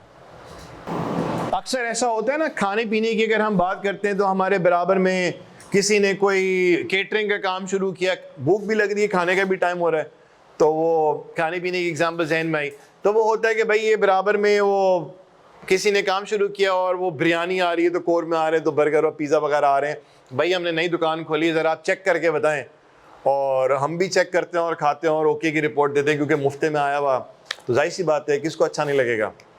बहरहाल पॉइंट को ज़रा समझना आप। तो यार जिस शख्स ने बनाया और आपको ऐसे ही घर घर में बांट के दे दिया और आपसे पूछा बताइएगा ज़रूर कि आपको इसका टेस्ट कैसा लगा, और जेन्युइन अपना प्लीज़ बताइएगा, कोई भड़ास नहीं निकालिएगा अपनी। जब वो उनसे पूछते हैं कि भाई बताइए टेस्ट कैसा लगा, खाना कैसा था वगैरह वगैरह, तो यार उसको तो पता चल गया कि उसकी प्रोडक्ट का रिजल्ट क्या निकल रहा है, बजाय इसके कि वो मार्केट में जाके सप्लाई शुरू कर दे, उसकी प्रोडक्शन शुरू कर दे कमर्शियल बेसिस पे। वो क्या करता है, कुछ सैंपल निकालता है और सैंपल निकालने के बाद देखता है कि क्या उसका आउटकम वही आया जो एक्सपेक्ट किया जा रहा था। तो सैंपल को बनाने में कोई कॉस्ट लगी होगी सर, जरूर कॉस्ट लगी होगी। तो उस तरह की कॉस्ट को भी क्या बोला गया है, कमर्शियली अभी प्रोडक्शन चालू नहीं हुई है, लेकिन हम लोग क्या कर रहे हैं, अभी कुछ सैंपल्स निकाल रहे हैं कि प्रोडक्शन अभी चालू नहीं हुई, सैंपल्स निकाल रहे हैं, तो सैंपल को बनाने में कॉस्ट तो लगी होगी ना। तो उस तरह की कॉस्ट जो इस तरह की सैंपल को, इस तरह की प्रोडक्शन को करने में की जा रही है, तो उसको हम लोग नाम क्या देते हैं, प्री प्रोडक्शन टेस्टिंग का नाम देते हैं। एटसेट्रास करके एक नोट लिखें नीचे, एक्सेट्रास करके नोट लिख दीजिए। We are just taking an idea कि डायरेक्ट एट्रीब्यूटेबल कॉस्ट में आता क्या क्या है। अब एटसेट्रास करके नोट लिखें, नोट में लिखिएगा any cost incurred due to negligence और ignorance, any cost incurred due to negligence और ignorance will not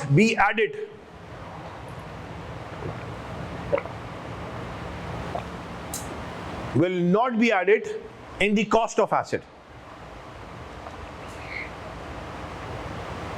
Any cost incurred due to negligence or ignorance will not be added in the cost of asset.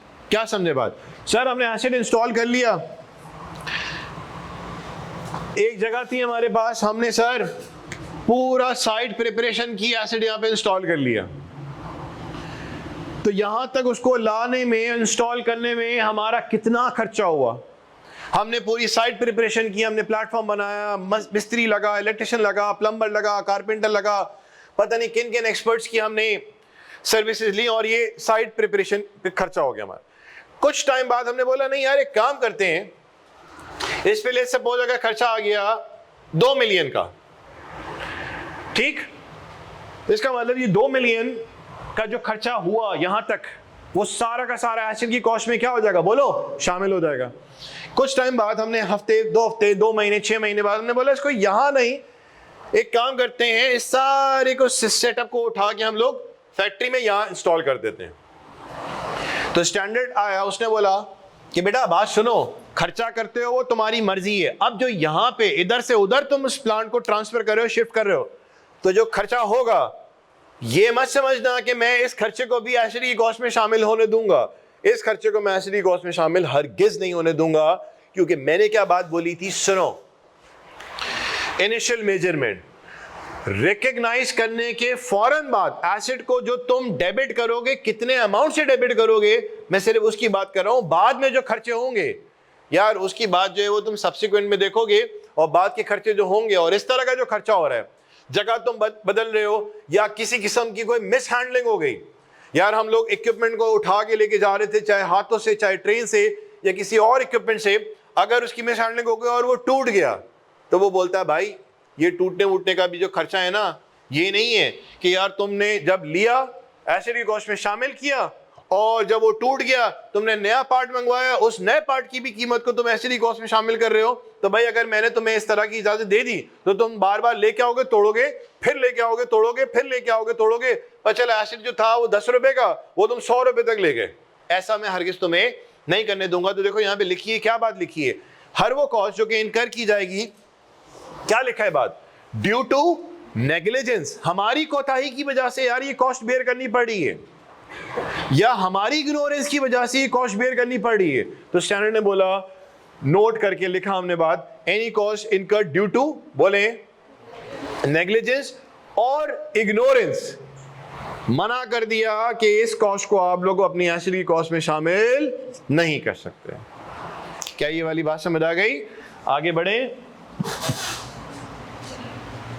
तो ये था हमारा direct attributable cost. अब तीसरी cost जो हमारे पास आ रही है वो है मजेदार किस्म की, जिसको नाम दिया जा रहा है डिसमेंटलिंग कॉस्ट का।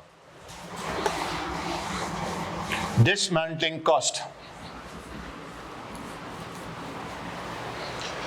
एग्जाम्पल लेते हैं बात को समझने के लिए।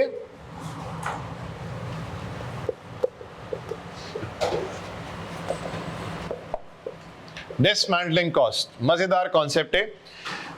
पिछला जितना भी हमने काम अभी तक जो डिस्कस किया उसका ताल्लुक PRC4 से था, यानी कि अगर PRC4 की टेक्स्ट बुक सही से पढ़ी होती तो जितनी भी हमने बातें की हैं तो तकरीबन वो वाली बातें सारी यहाँ पे दोहराई गई हैं।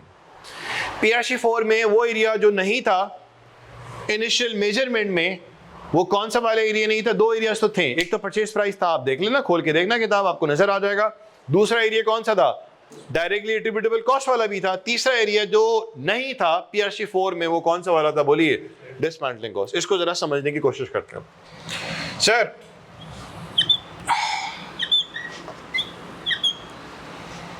हम लोगों ने ईयर जीरो पे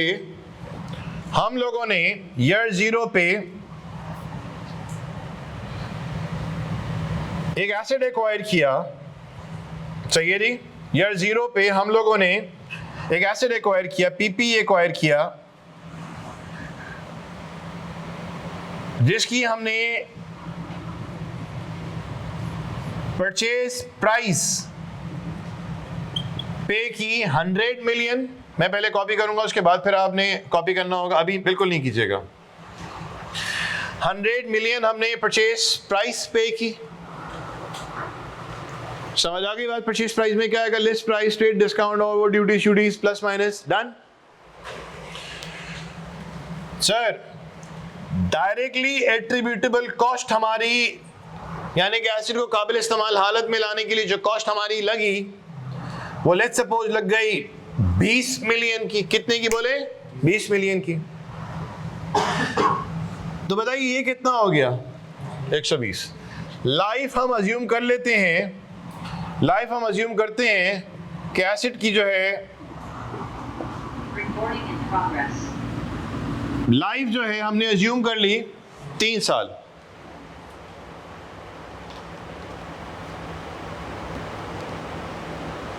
लाइफ हमने अज्यूम कर ली 3 साल।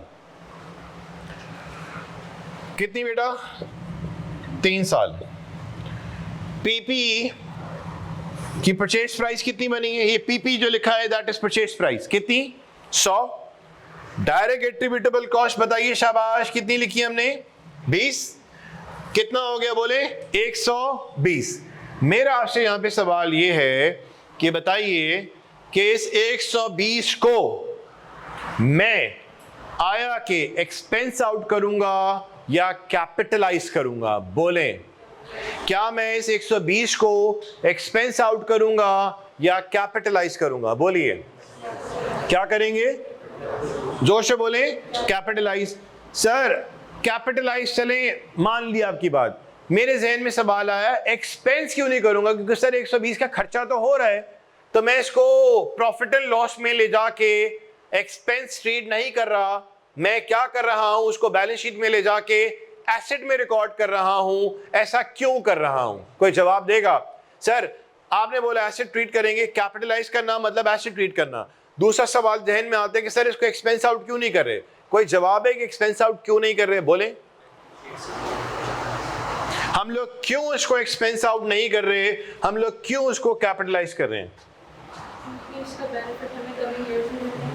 अच्छा जी, जवाब यहां पे आया। क्या नाम है बच्चे आपका? फिजा। ये बोलती है कि सर चूंकि इसका बेनिफिट हमें पहले साल ही नहीं मिल रहा, इसका बेनिफिट हमें पहले साल भी मिलेगा, दूसरे साल भी मिलेगा और तीसरे साल भी मिलेगा, क्योंकि लाइफ कितनी है इसकी? बोले 3 साल।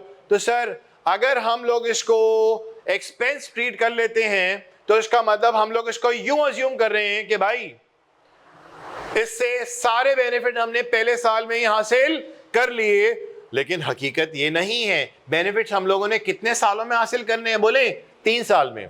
तो अगर हम इसको ट्रीट करते हैं एक्सपेंस, तो इसका मतलब क्या, इसका फायदा सिर्फ तुम्हें पहले साल हो रहा है? नहीं सर, अगर इसको एक्सपेंस ट्रीट करते हैं तो इसका मतलब मैं तुमसे पूछ रहा हूं क्या इसका बेनिफिट तुम्हें सिर्फ पहले साल हो रहा है? आपने बोला नहीं। तो मैंने बोला यार, जब तुम्हें इसका बेनिफिट सिर्फ पहले साल नहीं होना, बेनिफिट इसका दूसरे तीसरे साल भी होना है, तो बेटा एक काम करो,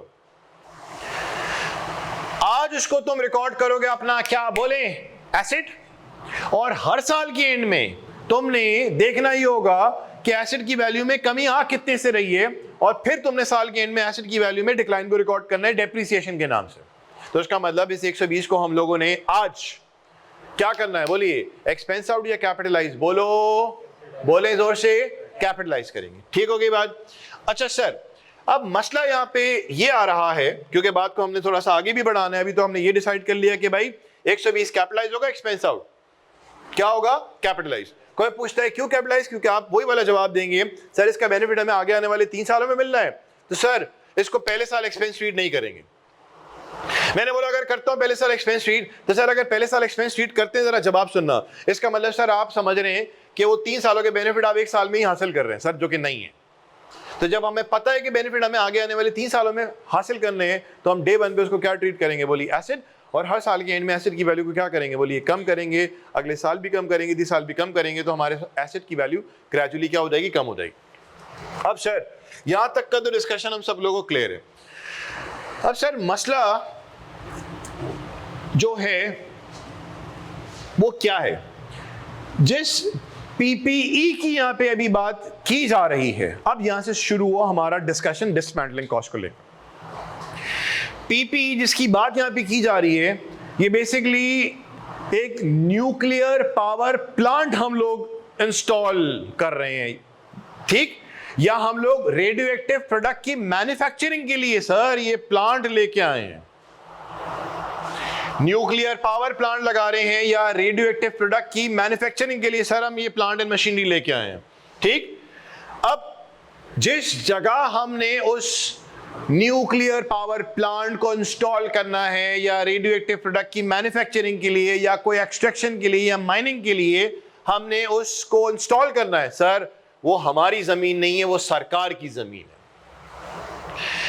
अब जब हमें सरकार की जमीन पे उस जगह को करना है इंस्टॉल, तो हम जाएंगे यहां पे सरकार के पास इजाजत लेने के लिए कि सरकार हम इसको इंस्टॉल करना चाहते हैं, हमें आपसे चाहिए इजाजतनामा, मतलब एनओसी चाहिए।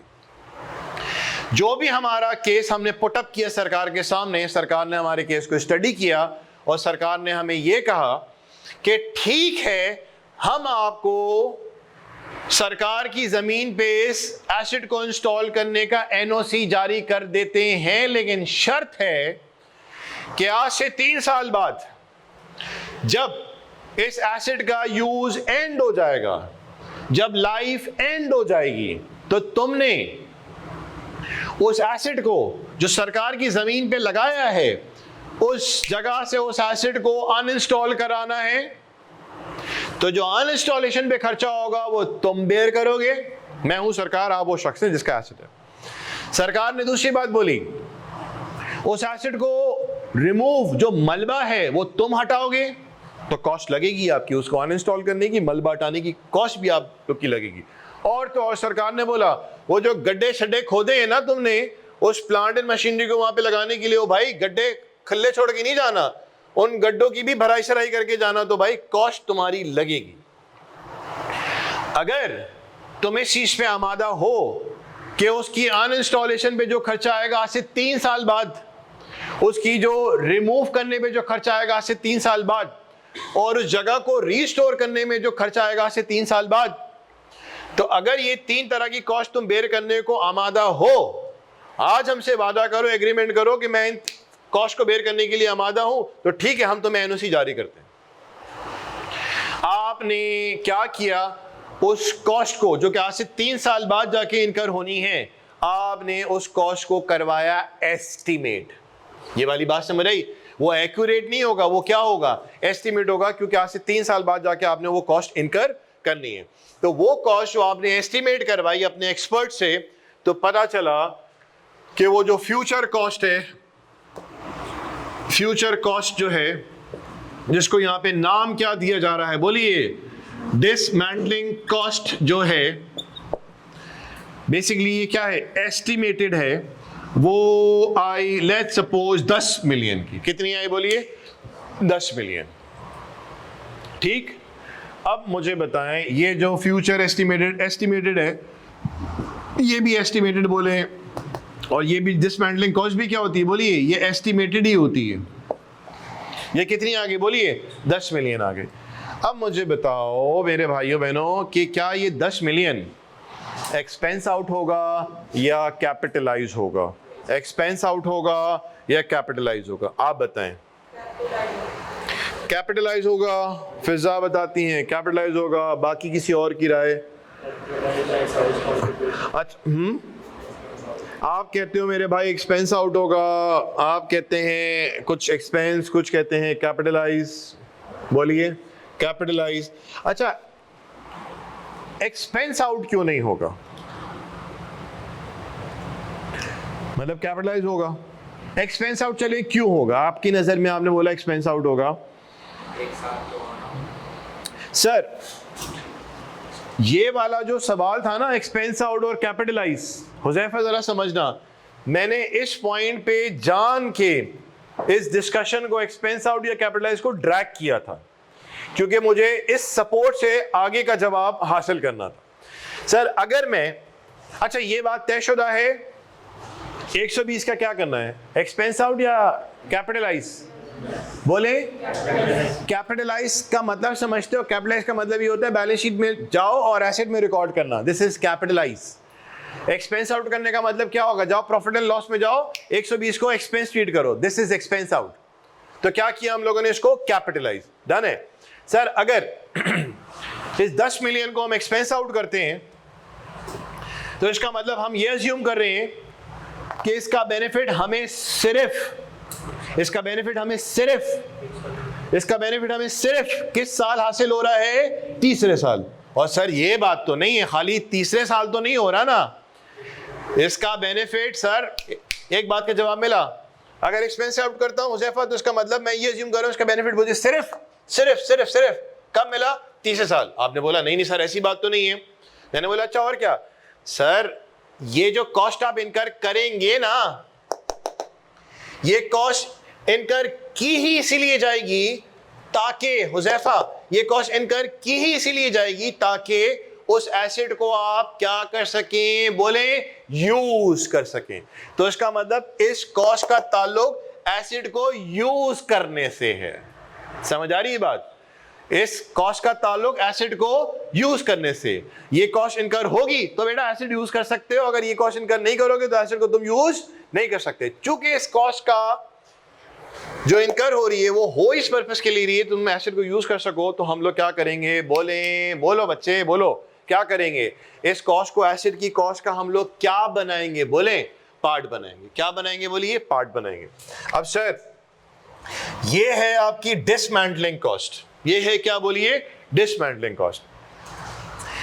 अब ये जो 10 मिलियन है ना, ये तो पे होना है तीसरे साल के एंड में, और हम लोगों ने आज अपने पास एसेट को रिकॉर्ड करना है, तो हम लोग आज एसेट को रिकॉर्ड करना चाह रहे हैं, और ये कॉस्ट जो पे होनी है वो कब होनी है? बोलिए तीसरे साल। तो ये तो फ्यूचर कॉस्ट है, और हम आज रिकॉर्ड कर रहे हैं एसेट को, तो फ्यूचर वैल्यू पे रिकॉर्ड करेंगे या प्रेजेंट वैल्यू पे रिकॉर्ड करेंगे? बोलो प्रेजेंट वैल्यू पे। तो सर फ्यूचर वैल्यू ये रही, प्रेजेंट वैल्यू पे रिकॉर्ड करना है, यानी कि आज एसेट हमारी किताबों में कितने पे रिफ्लेक्ट होना चाहिए उस पे रिकॉर्ड करना है। तो सर इसके लिए हम क्या करें? हमने क्या किया कि फ्यूचर में जो इन्फ्लेशन है वो अज्यूम करते हैं कि 10% है, जिसको डिस्काउंट रेट का भी नाम देते हैं। अगर इन्फ्लेशन 10% है तो क्या बता सकते हो कि 10 मिलियन को जो कि फ्यूचर वैल्यू है इसको डिस्काउंट करके जब उसकी मैं प्रेजेंट वैल्यू निकालूंगा तो बताइए शाबाश कितनी आएगी प्रेजेंट वैल्यू? कैसे निकाली जाएगी? 10 मिलियन डिवाइडेड बाय 1.1 की पावर बोले 3, कितना आया? 7.5 आ गया। तो ये जो अमाउंट निकाला गया वो कैसे निकाला गया बोलिए, 10 मिलियन डिवाइडेड बाय 1.1 की पावर बोले 3।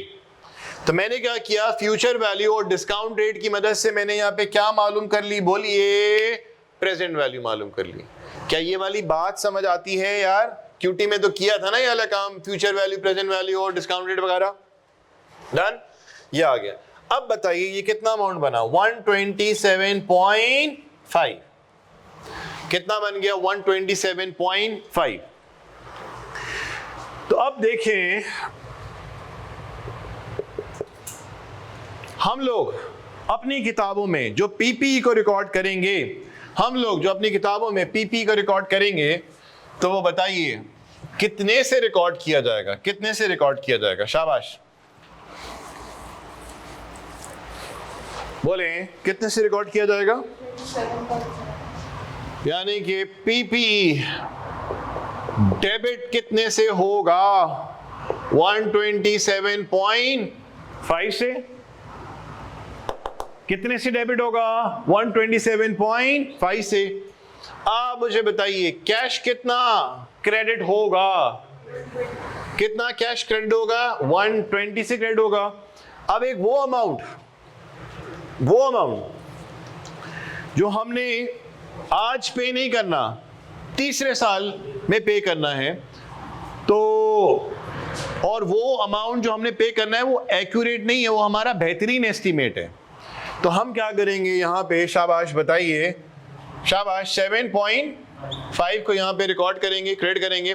अभी 7.5 क्या है? क्या हमारे पास से पैसा चले गया या पैसा जाना है? पैसा जाना है, ठीक है। तो इसके लिए जो अल्फाज हम लोग इस्तेमाल करेंगे वो अल्फाज होगा, कौन सा? प्रोविजन का अल्फाज इस्तेमाल होगा। और प्रोविजन यहाँ पे क्या है बोलिए?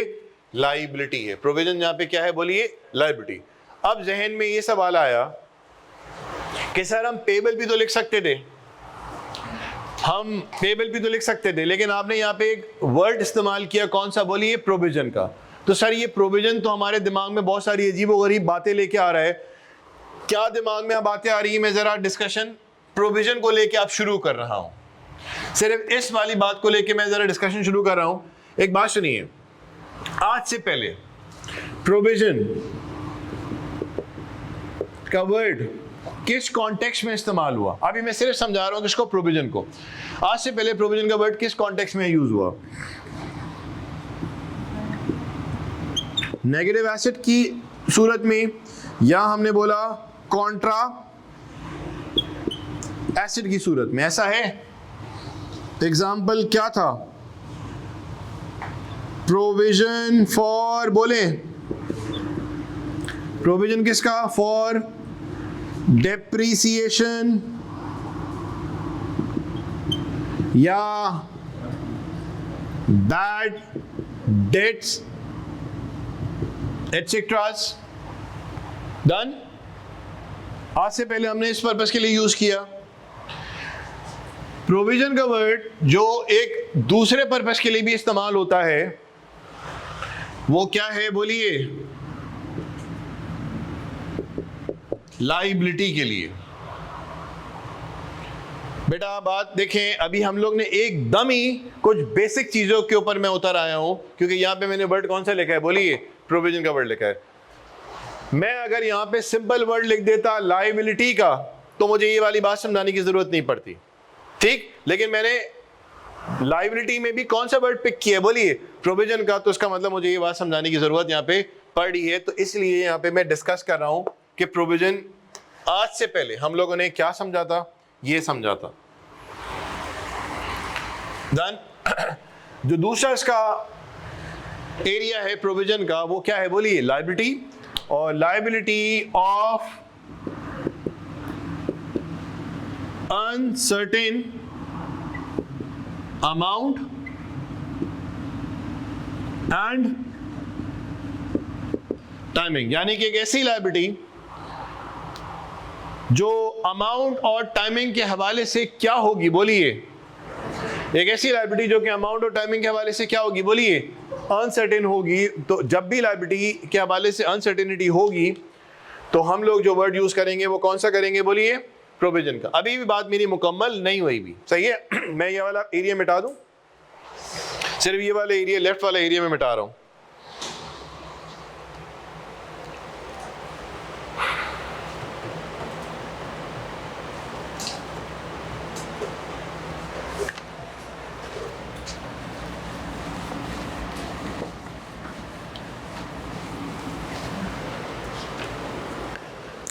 ये सारा डिस्कशन चल रहा है किस हवाले से? प्रोविजन। ये एक नया अल्फाज इजाद हुआ अलग मीनिंग के साथ। अब जरा यहां पे आइए। और सर लायबिलिटी, आज से पहले हमने ये वर्ड देखा कौन सा? पेबल का। दूसरा वर्ड देखा कौन सा? अक्रूवल्स का। और जो तीसरा वर्ड आज आप हमें दिखा रहे हैं वो कौन सा है? बोलिए। प्रोविजन का। पेबल क्या है? लायबिलिटी, यानी कि मैं यूं लिख दूं अमाउंट एंड टाइमिंग्स। बोलिए क्या है यहां पे? सर्टेन। जब मैं ये डिस्कशन कर लूंगा फिर मैं लौटूंगा यहां पे और फिर हमारा डिस्कशन आगे कंटिन्यू होगा। समझ आ रही है बात बच्चे? मैंने यहाँ पे सिर्फ ये जो प्रोविजन लिखा, मैं बोलूंगा लायबिलिटी, एकदम आपको कंफ्यूज में नहीं छोड़ूंगा। मैं इस पे आ रहा हूँ कि प्रोविजन हम आज से पहले क्या यूज करते थे और प्रोविजन के और क्या क्या अल्फाज मीनिंग है। वो पता नहीं वो किसी और की हो, मेरी नहीं है, वो ठंडी हुई भी है।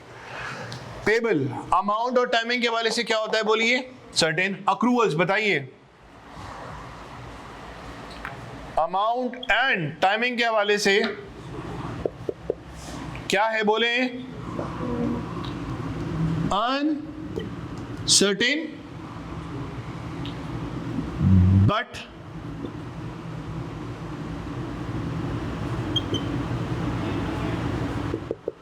Is low. जरा वेट करना। Amount and timings uncertain but uncertainty is high। आओ जरा आप समझते हैं बात। यहां पे कुछ चीजें अब आप लोग के लिए लर्निंग में भी आएंगी, इजाफा करेंगी। पहले बात को समझ लें, उसके बाद फिर आप कॉपी करते रहना बेटा। देखिए सर, हम सब जानते हैं पेबल्स क्या है, लायबिलिटी है। हम सब जानते हैं अक्रूवल्स क्या है, ये भी लायबिलिटी है। सर आप मुझे बताएं कि कब मैं वर्ड पेबल का यूज करूंगा, कब मैं वर्ड यूज करूंगा अक्रूवल्स का। पहले इन दोनों में जरा डिफरेंस देखते हैं। आपने माल खरीदा 10,000 का 30 दिन के उधार पे। आपने माल खरीदा 10,000 का 30 डेज क्रेडिट पे, उधार पे। तब आप मुझे बताइए आपने कितना पे करना है? कितना पे करना है? आपने 10,000 का माल खरीदा, चलो मैं रीसेट करता हूं एग्जांपल। आपने 10,000 का माल खरीदा 10 दिन के उधार पे, ठीक? अब मैं आपसे पूछता हूं कितना पे करना है? 10,000। कितने दिन में पे करना है? 10। आपको क्या अमाउंट में कोई डाउट है? नहीं। आपको क्या वक्त में भी कोई डाउट है? नहीं। तो भाई ये यूज होगा वर्ड। डन है? दूसरा केस, सर हमने इलेक्ट्रिसिटी कंज्यूम कर ली, अभी चल रहा है लेट्स सपोज सितंबर का मंथ। हमने अगस्त में इलेक्ट्रिसिटी कंज्यूम की, लेकिन अब तक सितंबर आ चुका है लेकिन अगस्त का बिल नहीं आया। जब हम अगस्त के एंड में खड़े होंगे तो क्या एस्टिमेट कर सकते हैं कि अगस्त का बिल बिजली का इतना होगा? नहीं कर सकते, या कर सकते हैं? सर बाहर मीटर लगा हुआ है और लास्ट टाइम जो हमारे पास बिल आया था उस पर इतने यूनिट्स थे, और अभी बाहर जाके देखते हैं मीटर में इतने यूनिट्स आ रहे हैं, तो क्या यूनिट्स का डिफरेंस लेके बता नहीं सकते कि इतने हमारे पास यूनिट्स हैं और इतना बिल बनेगा? बोले। अच्छा जी, अब मुझे बताओ अगर आपने अगस्त के एंड पे यूनिट्स को एस्टिमेट किया, जाके देख लिया, और आपको पता चला कि भाई आपके यूनिट कंज्यूम हुए 1000, और जो आपके पास बिल आएगा अच्छा, जिस टाइम पे आपने मीटर रीडिंग की होगी, जरूरी है कि मीटर रीडर भी उसी टाइम आया हो? नहीं, हो सकता है कि एक दिन पहले आया हो सकता है एक दिन बाद आया हो सकता है सुबह आया हो, आपने शाम में किया, आपने शाम में किया, वो सुबह आया हो। तो इसका मतलब आपके एस्टिमेट के मुताबिक जो बिल आएगा वो कितने यूनिट का आएगा? 1000 का आएगा या बहुत ज्यादा यूनिट्स का आएगा? 1000 का आएगा, क्योंकि जो लास्ट टाइम के यूनिट्स थे उसको अब से कंपेयर किया तो कितना डिफरेंस आया? बोलिए, 1000 यूनिट का। मीटर रीडर आपकी रीडिंग के एक दिन बाद आया या एक दिन पहले आया या सुबह आया या शाम में आया, आपने रात में किया, तो आप मुझे बताइए जो बिल एक्चुअल में आएगा, ठीक, और जो आपने एस्टिमेट किया है उसमें क्या बहुत सिग्निफिकेंट डिफरेंस होगा या बहुत थोड़ा डिफरेंस होगा? थोड़ा डिफरेंस होगा। क्या ये वाली बात समझ आ रही है? आप मुझे बताइए, अक्रूवल इज लायबिलिटी, हमें यही पढ़ाया गया है, ये वो लायबिलिटी है। अच्छा एक बात बताइए, हर महीने का बिल अगले महीने की 5 से 10 तारीख के दरमियान आता है, कभी 6 तारीख को, कभी 10 तारीख को, कभी 5 तारीख को, कभी 8 तारीख को, यानी कि 5 से 10 तारीख के दरमियान आता है। क्या अमाउंट, क्या टाइमिंग फिक्स है या नहीं है? बोले, 5 से 10 तारीख फिक्स है टाइमिंग? नहीं। क्या अमाउंट जो आपने एस्टिमेट किया है वो क्या कंफर्म वही अमाउंट है? नहीं। तो आप मुझे बताइए इस सूरत हाल में आप क्या देख रहे हो? टाइमिंग 5 से 10 तारीख, क्या ये फिक्स्ड है? नहीं, 5 से 10 तारीख के दरमियान आता है, इसका मतलब टाइमिंग फिक्स नहीं है। अमाउंट 1000 यूनिट का आपने एस्टिमेट किया, लेकिन जो बिल आया वो 1005 यूनिट का आया, या बिल आया 990 यूनिट का आया। तो आप मुझे बताइए क्या जो अमाउंट आपने मालूम किया है वो एक्यूरेट है या एस्टिमेट है? बोले। अच्छा जी, क्या बहुत मेजर डिफरेंस है? अनसर्टेनिटी जो है, क्या अमाउंट में अनसर्टेनिटी और टाइमिंग में अनसर्टेनिटी है या नहीं है? 5 से 10 तारीख के दरमियान आता है और 1000 के करीब यूनिट का मेरा कंजम्पशन है, बिल आया 1000 से कुछ यूनिट ज्यादा या 1000 से कुछ यूनिट कम, ठीक है जी। तो आप मुझे बताइए ये जो सूरत हाल जिसमें मैंने भी आपको उलझाया हुआ है, अनसर्टेनिटी नजर आ रही है टाइमिंग के हवाले से? बोलिए, 5 से 10 तारीख, कोई टाइम फिक्स नहीं है। यूनिट्स के हवाले से आप मुझे बताइए कोई अनसर्टेनिटी नजर आ रही है? हो सकता है 1000 यूनिट का है, 1005 का है या 990 यूनिट का है। अमाउंट के हवाले से अनसर्टेनिटी नजर आ रही है? आ रही है। तो इसका मतलब अनसर्टेनिटी अक्रूवल्स में है, लेकिन अनसर्टेनिटी का एलिमेंट जो है अक्रूवल्स में वो क्या है? बहुत लो है, बहुत इममटीरियल है। तो अगर एक ऐसी लायबिलिटी जो अमाउंट और टाइमिंग के हवाले से क्या होगी? बोलिए, सर्टेन। बोलोगे कौन सा अल्फाज? अमाउंट और टाइमिंग के हवाले से अनसर्टेन है और अनसर्टेनिटी उसमें क्या है? बोलिए, लो है। तो क्या बोलेंगे? अक्रूवल्स। और अमाउंट और टाइमिंग के हवाले से अनसर्टेनिटी अगर है और अनसर्टेनिटी अगर ज्यादा है, ठीक, तो वहां पे हम लोग पेबल्स नहीं बोलेंगे, हम लोग वहां पे अक्रूवल्स नहीं बोलेंगे, वहां पे हम लोग कौन सा वर्ड इस्तेमाल करेंगे? प्रोविजन। कौन सा वर्ड इस्तेमाल होगा? प्रोविजन। तो प्रोविजन आज से पहले PRC 4 में जब हमने इस्तेमाल किया तो हमने बोला प्रोविजन जो है वो एक्यूमुलेटेड डेप्रिसिएशन बोलें या प्रोविजन फॉर डेप्रिसिएशन या प्रोविजन फॉर बैड डेट बोलें? सर वो क्या है? नेगेटिव एसिड है या क्या है? कॉन्ट्रा एसिड है। डन है। और अब जो प्रोविजन का एक इजाफी मीनिंग हम लोग जो सुन रहे हैं, समझ रहे हैं, वो क्या है? प्रोविजन जो है वो लायबिलिटी भी होता है। तो प्रोविजन जो है वो लायबिलिटी भी है और प्रोविजन जो है वो कॉन्ट्रा एसिड भी है। क्या ये वाली बात समझ आ रही है? PRC 4 में हमने प्रोविजन सिर्फ कॉन्ट्रा एसिड की सूरत में देखा, हमने लायबिलिटी की सूरत में नहीं देखा। यहां जो हम देख रहे हैं प्रोविजन के, हम दो मीनिंग देख रहे हैं, एक तो कॉन्ट्रा एसिड वाला यानी कि पिछला वाला, और एक इजाफी वाला कौन सा? लायबिलिटी वाला। और ये जो प्रोविजन हमारा है, आप मुझे बताइए ये एक्यूरेट अमाउंट है या एस्टिमेटेड है? बोलिए, एस्टिमेट है। इस हवाले से क्या एस्टिमेट में चेंज आ सकता है? आ सकता है। तो एस्टिमेट में चेंज अगर आएगा तो यानी कि ये 10 मिलियन से 12 मिलियन भी हो सकता है और 10 मिलियन से ये 8-9 मिलियन भी हो सकता है, ठीक। तो इस हवाले से आप लोग FAR 2 में एक स्टैंडर्ड पढ़ेंगे जिसका नाम है IFRIC 1। वो स्टैंडर्ड आपको क्या बताता है? अकाउंटिंग सिखाता है कि यार वो एस्टिमेट जो आपने प्रोविजन का, डिसमेंटलिंग कॉस्ट का बनाया था, कितना बनाया था? बोलिए, 10 मिलियन बनाया था ना। अब अगर हर साल के एंड में उसकी वैल्यू में चेंज आ रहा होगा तो यार लायबिलिटी में चेंज आ रहा होगा, तो लायबिलिटी में अगर चेंज आ रहा होगा तो उसकी अकाउंटिंग के लिए पूरा बाकायदा तौर पे स्टैंडर्ड है जो कि हमारे FAR 1 में नहीं है, FAR 2 में, जिसका नाम क्या है? बोली, IFRIC 1। वो वहाँ पे डिस्कस करेंगे। तो यहाँ पे फिलहाल आपका अभी डिस्कशन मैं यहाँ पे कंक्लूड करता हूँ, एंड करता हूँ। आप मुझे बताओ पीपी 127.5 जो डेबिट किया इसमें किसी को एतराज़? कैश क्रेडिट किया 120, इसमें किसी को एतराज़ नहीं। अगर मैं प्रोविजन की जगह वर्ड लिख देता खाली लायबिलिटी का तो आपको एतराज़ नहीं होता, ना ही मुझे ये प्रोविजन नीचे या ये वाली बात समझाने की ज़रूरत पड़ती। लेकिन ये जो भी डिस्कशन आपको राइट और लेफ्ट में दिख रहा है ये आपके लिए लर्निंग ज़रूर बना होगा, क्योंकि सर आज से पहले प्रोविजन का मतलब हम समझते थे प्रोविजन फॉर डेप्रिसिएशन या प्रोविजन फॉर बैड डेट बस।